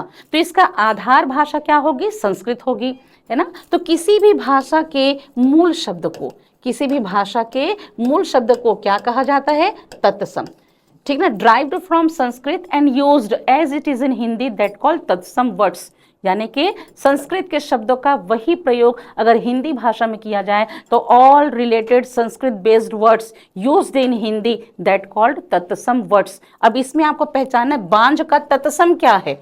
अब बांझ का तत्सम होता है हमारे लिए वंध्या। क्लियर हो गया। ठीक है। बांध का तत्सम होता है हमारे लिए वंध्या। ठीक है। अगला क्वेश्चन क्या कहता है, कौन सा शब्द पृथक है ना। भभूति, एला, दंड या बारात, कौन सा शब्द है जो एकदम अलग है। अब यहां देखना है क्या 4 में से 3 तत्सम तद्भव, चौथा या तत्सम के साथ में तद्भव है कि तद्भव के साथ में तत्सम है कि देशज के साथ विदेशज है, कौन सा शब्द है जो अलग है, इसको आपको आइडेंटिफाई करना। बारात कहते हैं तो तद्भव है। अब आप बोलेंगे कि तद्भव क्या होता है, तद का मतलब उसके बाद, भव का मतलब हुआ। Derived from Sanskrit and used after changed into Hindi, Sanskrit words converted into Hindi. तो किसी भी भाषा के विकृत रूप को, किसी भी भाषा के विकृत रूप वाले शब्द को क्या कहा जाता है, तद्भव कहा जाता है। ये हमारे लिए भभूति कह रहे हैं तो विभूति तत्सम है, भभूति तद्भव है। दंड कह रहा है तो दंड हमारे लिए आपका तत्सम से आपका दंड हो जाता है, सजा, है ना। और इसी प्रकार एला कहते हैं, एला का मतलब होती है इलायची, तो ये तत्सम है, बाकी सारे शब्द हमारे लिए तद्भव है। ठीक है ना। तो तत्सम क्या है, those words which we taken from language of Sanskrit and used as it is in Hindi that called tatsam. But tatsam words converted into Hindi, तत्सम शब्द संस्कृत के शब्द changed into Hindi that called tadbhav. और ये हमारे लिए 3 प्रकार का परिवर्तन है। संस्कृत से डायरेक्ट हिंदी में परिवर्तन करता है, कभी कभी संस्कृत से हिंदी में हमारे लिए लोक बोली के प्राकृत का भी प्रभाव देखने को मिलता है। तभी तो मत्स्य से मछली हो जाता है, अग्नि से आगी हो जाता है। क्लियर हो गया। ठीक है। नेक्स्ट वन क्वेश्चन, तत्सम तद्भव के युग में से एक युग्म गलत है, उसका चयन कीजिए। अब यहाँ तत्सम और तद्भव का पेयर दिया है। बनिया का तत्सम क्या वणिक है, सुअर का तत्सम सूकर है, नौन का तत्सम लवण है, वक का तत्सम वत्स है। तो कौन सा है जो हमारा ऑड वन आपका ऑप्शन है? बनिया का तत्सम वणिक होता है, इट्स राइट आंसर। सुअर को सूकर कहते हैं, इट्स राइट आंसर। ठीक है ना, शुकर ऐसे लिखते हैं बेटा, है ना, ये गलत लिखा है, शुकर ये होता है। ठीक है ना, सुकर, शुकर, शुकर नहीं सुकर, हाँ ये ठीक है, चलिए ठीक है ना, ठीक है। चलिए अब क्या कह रहा है, नॉन, नॉन इसको हम लवण कहते हैं, लेकिन वक का मतलब होता है बगुला, वक का मतलब होता है बगुला। ये हमारे लिए अगर कहते हैं तो इसका तद्भव होता है बेटा। क्लियर हो गया? तो इसमें ऑप्शन नंबर डी है जो गलत है। नेक्स्ट वन क्वेश्चन, राम की लंबाई कम है, यहाँ लंबाई किस प्रकार की संज्ञा है? क्या यह प्रॉपर नाउन है, एब्स्ट्रैक्ट नाउन है, कॉमन नाउन है या मटेरियल, यानी कि व्यक्तिवाचक संज्ञा है कि भाववाचक है कि जातिवाचक है कि पदार्थवाचक? एक ही प्रकार अगर देखा जाए तो संज्ञा क्या होती है, ध्यान रखिएगा। क्वेश्चन कहता है कि राम की लंबाई कम है, यहाँ लंबाई किस प्रकार की संज्ञा है? व्यक्तिवाचक, भाववाचक, जातिवाचक या पदार्थवाचक? सबसे पहली बात, संज्ञा क्या है? किसी भी व्यक्ति, वस्तु, स्थान या भाव के नाम को बताने वाले शब्द को संज्ञा कही जाती है। There are 5 types of noun, proper noun, common noun, abstract noun, collective noun and material noun. मतलब कि व्यक्तिवाचक, जातिवाचक, भाववाचक और पदार्थवाचक, और एक होता है समूहवाचक। एक ही प्रकार का व्यक्ति, वस्तु, स्थान, दृश्य, देश, राष्ट्रीय, धर्म, वेद, पुराण, कॉपी, पुस्तक, है ना, और इस जितने भी नाम है ना, तो सब हमारे लिए कॉमन आपके प्रॉपर नाउन की कैटेगरी में आते हैं। नदी, पर्वत, पहाड़, दिन, महीने, धर्म, वेद, पुराण, समाचार पत्र, पत्रिकाएं, ऐतिहासिक युद्ध और घटनाएं, सब्जी, वस्तु, सभी प्रकार के अगर नाम है तब व्यक्तिवाचक संज्ञा है। अब हमारे लिए जातिवाचक क्या है? एक ही प्रकार के अनेक है, सगे संबंध, रिश्ते, नाते, पद, व्यवसाय, प्राकृतिक तत्व, स्थान के नाम, वस्तु के नाम अगर एक ही नहीं है, बहुत सारे हैं तो जातिवाचक हो जाते हैं। अब पदार्थवाचक क्या है? ऐसे तत्व जो कच्चे पदार्थ के रूप में हो, जिससे दूसरे तत्व का निर्माण किया जा सके, ऐसे तत्व जिससे हम उसे नाप तोल सकते हैं, जो लिक्विड या सॉलिड फॉर्म में हो, तो मटेरियल नाउन मतलब कि पदार्थवाचक। लेकिन किसी भी व्यक्ति, वस्तु या पदार्थ के गुण, धर्म, दशा, व्यापार का यदि बोध कराता है तो उसे एब्स्ट्रैक्ट नाउन कहते हैं। अब राम संज्ञा है, उसकी भाव बता रहा है कि लंबाई, तो हम देखते हैं कि सौंदर्य, प्रेम, दया, करुणा, माया, मोह कहता है, तो सब हमारे लिए भाववाचक संज्ञा है। ये भाववाचक संज्ञा की खासियत होती है कि कुछ भाववाचक संज्ञा इंडिपेंडेंट होते हैं, लेकिन यदि हम चाहें तो भाववाचक संज्ञा का निर्माण करने के लिए बा, पा, पन, आई, ईया, ईमा, आहट, आवट ऐसे प्रत्ययों को जोड़कर भी हम भाववाचक संज्ञा क्रिएट कर सकते हैं। शत्रुता, मित्रता, बंधुत्व कहते हैं, भाईचारा कहते हैं, पंडिताई कहते हैं। इसी प्रकार अगर देखा जाए तो हमारे एग्जाम्पल के तो में लड़कपन, बुढ़ापा, जवानी, नादानी सब हम क्रिएट कर सकते हैं। अपनापन, अपनत्व, निजता, निजत्व कहते हैं। उसी प्रकार गर्माहट, घबराहट, लालिमा, उसी प्रकार नीलिमा, तो सब भाववाचक संज्ञा बन जाती। क्लियर हो गया? एक है समूहवाचक, जहां एक ही प्रकार के अनेक व्यक्ति, वस्तुओं के समूह का बोध हो, तो व्यक्ति का समूह है, वस्तु का समूह है, प्राणी का समूह है, तो उसे कलेक्टिव नाउन कहा जाता है। ठीक है, नेक्स्ट वन क्वेश्चन क्या कहता है, इसमें से कौन सा शब्द जातिवाचक संज्ञा का होकर भी योग रूढ़ होने से व्यक्तिवाचक संज्ञा है? पानी, हिमालय, मित्रता या सड़क? अब देखिए, सड़क कह रहा है तो जातिवाचक संज्ञा है। अब जातिवाचक पर व्यक्तिवाचक में डिफरेंस क्या है? मालवी रोड, वीआईपी चौक अगर कहता है ना, तनिष्क ज्वेलर्स कहता है, तब वो व्यक्तिवाचक संज्ञा है। लेकिन सुनार, लोहार, गुरुजी, अध्यापक, डॉक्टर, वैद्य, मंत्री कहता है, सचिव कहता है, तो जातिवाचक संज्ञा है। मामा, काका, बूढ़ा, बालक, नर, नारी, स्त्री, पुरुष कहता है, तो जातिवाचक संज्ञा है। नदी, पर्वत, पहाड़ कहता है, तो जातिवाचक संज्ञा है। लेकिन कहता है हिमालय पर्वत, प्रशांत महासागर, गंगा नदी, तो स्पेसिफिक कर रहा है, और ऐसे सिचुएशन में वो हमारे लिए क्या बन जाता है? व्यक्तिवाचक संज्ञा हो जाता है। अगर वो स्पेसिफिक कर दे तो व्यक्तिवाचक संज्ञा हो जाती है। पानी पदार्थवाचक संज्ञा है, और मित्र जातिवाचक संज्ञा है, जहां से हमारे लिए मित्र से मित्रता कहकर भाववाचक संज्ञा हो जाती है। तो प्रश्न ने क्या कहा है कि कौन सा शब्द है जो जातिवाचक संज्ञा होकर ट्रेडिशनल हो गया है, जो यूनिक हो गया है? तो यहाँ आएगा ऑप्शन नंबर बी, जो है हमारी आपकी हिमालय। चलिए नेक्स्ट वन क्वेश्चन क्या कहता है कि निम्नलिखित में से किस विकल्प में सभी सर्वनाम पुरुषवाचक है? ऑप्शन नंबर ए, मैं, तुम, आप, किसी, आप, कुछ, जो, यह, जो, कोई, वह, स्वयं, हम, तुम, ये, वे। अब पुरुषवाचक सर्वनाम क्या होते हैं? व्यक्तिवाचक संज्ञा के बदले प्रयोग होने वाला शब्द को हम क्या कहते हैं? पुरुषवाचक सर्वनाम या व्यक्तिवाचक सर्वनाम कहते हैं। अब देखने वाली बात है कि हम देखते हैं जिसमें ऑप्शन आता है ये, मैं का बहुवचन हम है, तुम सेकंड पर्सन, ये कहते हैं तो अन्य पुरुष बहुवचन, वे कहते तो अन्य पुरुष बहुवचन। पर जो कहता है तो संबंध बोधक, कोई कहता है तो अनिश्चय बोधक, वह कहता है तो निश्चय बोधक, स्वयं कहता है तो निजवाचक, आप कहता है तो निजवाचक, कुछ कहता है तो अनिश्चयवाचक, जो कहता है संबंधवाचक, और यह कहता है तो निश्चयवाचक। तो डिफरेंट वन है। मैं, तुम, आप अगर कह रहा है तो ये तीनों पुरुषवाचक है, पर किसी कहेगा प्रश्नवाचक हो गया। और इस प्रकार व्यक्तिवाचक संज्ञा के बदले जो शब्द इस्तेमाल किए जाते हैं उसे व्यक्तिवाचक सर्वनाम या पुरुषवाचक सर्वनाम कहते हैं। वहां पर होता है हमारे लिए कौन? वक्ता, एक होता है हमारा श्रोता और एक होता है हमारा विषय। वक्ता, श्रोता और विषय, first person, second person and third person. अब उसी में हमारे लिए हम कह रहा है तो फर्स्ट पर्सन का प्लूरल नंबर, तुम कह रहा है तो सेकंड पर्सन और थर्ड पर्सन के प्लूरल नंबर है। क्लियर हो गया? नेक्स्ट वन क्वेश्चन बेटा कि निम्न में से एक कथन गलत है, उसका चयन कीजिए। संधि में दो पक्ष का मेल होता है, संधि के तोड़ने को विच्छेद कहते हैं, संधि वर्णाक्षरों के मध्य होती है, या संधि शब्द पदों का योग कहलाती है। तो ध्यान रखेंगे कि शब्द पदों के योग को हम समास कहते हैं। शब्द पदों के योग को क्या कहते हैं? समास कहते हैं।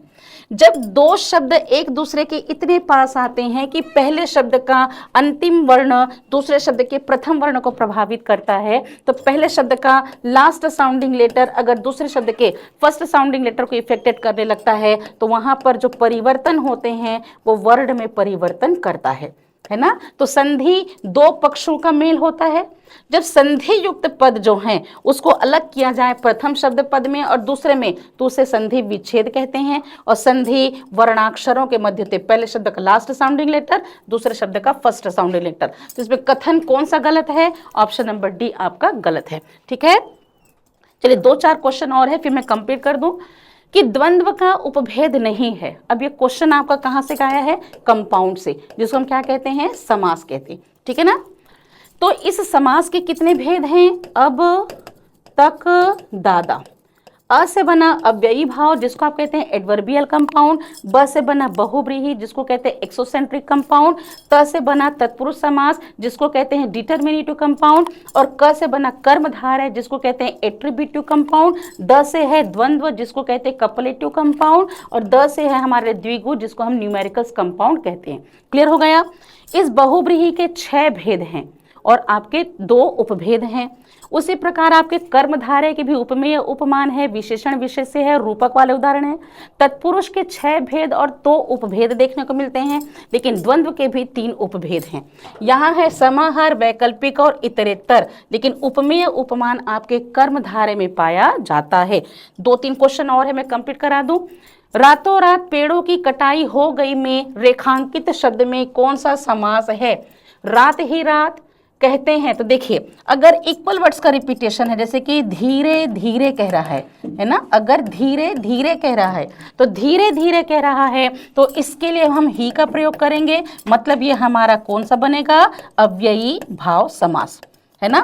4 परत कह रहा है तो पहला शब्द दूसरे की विशेषता बता रहा है विथ हाइपन, तो हमारे लिए बनेगा कर्मधारय समास। इसी प्रकार शब्द भंडार कहेगा तो शब्द का भंडार कहेंगे, कारक मिलेगा तो यहाँ पर होगा हमारे लिए तत्पुरुष समास। ठीक है। अब अगर इसी प्रकार कहता है माता पिता तो 2 शब्द के बीच में हाइफन है, तब वहां होगा द्वंद्व समास। लेकिन कह रहा है रातों रात, मतलब रात ही रात पेड़ की कटाई हो गई तो एडवर्बियल कंपाउंड होगा, तो हर हाइफन वाला वर्ड आपका द्वंद्व समास नहीं होता है। ठीक है। मुहावरे किसके धरोहर होते हैं? व्यंग के, लाक्षणिकता के, अभिधा के, या इनमें से कोई नहीं? तो ध्यान रखिएगा, मुहावरा एक वाक्यांश होता है। मुहावरा एक वाक्यांश होता है जो भाषा की लाक्षणिकता के धरोहर होते हैं। किसी बात को वक्र अभिव्यक्ति के माध्यम से प्रस्तुत किया जाए तो उसकी पूर्ति मुहावरे से होती है। और यह मुहावरा एक अरबी भाषा का शब्द है जिसका प्रयोग होता है अपने बात को वक्र अभिव्यक्ति के माध्यम से कहना। इसे हिंदी में रोजमर्रा भी कहते हैं, इसे हिंदी में वाग्धारा भी कहा जाता है। क्लियर हो गया? तो किसी बात को सीधे कथन ना कहकर अप्रत्यक्ष कथन के माध्यम से, लाक्षणिकता के माध्यम से प्रस्तुत करते हैं। तो नाक को चने चबवाना, दांत काटी रोटी होना, कलेजा मुंह को आना, ये सब मुहावरे की कैटेगरी में आते हैं। ठीक है। मुहावरे में किसकी संख्या अधिक होती है? संज्ञा की, क्रिया की, वचन की, या ए और बी दोनों? तो ध्यान रखिए, मुहावरा एक वाक्यांश है। किसी बात को सीधे ना कहकर लाक्षणिक अभिव्यक्ति के माध्यम से, वक्र अभिव्यक्ति के माध्यम से प्रयोग किया जाता है। मुहावरे का प्रयोग वाक्य में वहां किया जाता है जहां उसका भावार्थ स्पष्ट हो रहा हो। क्लियर हो गया? दूसरी बड़ी बात, संज्ञा और विशेषण वाले, संज्ञा और क्रिया वाले उदाहरण देखने को मिलते हैं, जिसमें सबसे ज्यादा मुहावरे संज्ञा और आपके क्रिया वाले देखने को मिलते हैं। उंगली में नचाना, दांत काटी रोटी होना, है ना, छाती पर पत्थर लादना, है ना, आंखें दिखाना, ना कलाई मरोड़ना, ये सब हमारे लिए आपके मुहावरे हैं। ठीक है। एक क्वेश्चन कि शांत प्रकृति व्यक्ति भी अधिक चिढ़ाने, कोसने या तंग करने से खींच जाता है, क्रुद्ध हो जाता है, कहां तक बर्दाश्त करे? इस हेतु उपयुक्त लोकोक्ति कौन सी होगी? अतिशय रगड़ जो करे, जो अनल प्रकट चंदन ते होई, का वर्षा जब कृषि सुखानी, बाप बड़ा या भैया सबसे बड़ा रुपया, या बोया पेड़ बबूल का तो आम कहाँ से होए? ठीक है ना। तो बोया पेड़ बबूल का तो आम कहाँ से होए? तो देखने वाली बात है कि लोक उक्त कथन, लोक प्रचलित उक्ति को कही जाती है लोकोक्ति। इसके पीछे कोई घटना या कहानी होती है जिसके वजह से ये लोगों की जबान पर चल निकलती है और धीरे धीरे देश काल वातावरण पर छा जाती है और व्यक्तिगत परंपरागत रूप से पैतृक विरासत की तरह हमको ये प्राप्त होती चली आती है। तो कह रहे हैं कि शांत प्रकृति के व्यक्ति भी अधिक चिढ़ाने कोसने पर खींच जाता है, तो अतिशय रगड़ने से चंदन जिसमें शीतलता होती है उसमें भी आग प्रकट हो जाते हैं। लास्ट वन क्वेश्चन, वचन परिवर्तन के कितने नियम हैं? 1, 2, 3 या 4 क्वेश्चन। अब देखने वाली बात है कि किसी भी संज्ञा, सर्वनाम, क्रिया और विशेषण को परिवर्तित करने का मूल आधार क्या होता है? वचन, लिंग, काल, कारक और पुरुष। इसके आधार पर आपके विकार उत्पन्न होकर वो सारे शब्द हमारे लिए विकारी शब्द बन जाते हैं। तो वचन परिवर्तन के 2 नियम होते हैं। एक होता है हमारे लिए कारक सहित और एक होता है हमारे लिए कारक रहित, है ना। अब देखने वाली बात है, यदि कारक सहित की बात की जाती है तो यहाँ पर हम किसको ध्यान देते हैं? स्वर वर्ण को ध्यान देते हैं, है ना। स्वर वर्ण मतलब कि अंतिम वर्ण, अंतिम वर्ण को ध्यान में रखा जाता है। जैसे कि अगर माला है ना, तो हम क्या लिखते हैं? मालाएं लिखते हैं, ठीक ना। साधु है तो साधुएं, गुफा है तो गुफाएं, लता है तो लताएं, है ना, रोटी है तो रोटियां, चिड़िया है तो चिड़ियां। लेकिन कभी कभी ऐसा होता है कि हमें कारक की आवश्यकता उसमें जोड़नी पड़ती है। अब लता से यदि हम लताएं कहते हैं कि वृक्ष में लताएं बिखरी हुई है, तब हमें कारक की जरूरत नहीं है। लेकिन इसी लता को यदि हम कह देते हैं लताओं, क्या कह देते हैं? लताओं, तब हमें यहाँ पर कारक विभक्ति की आवश्यकता होती है।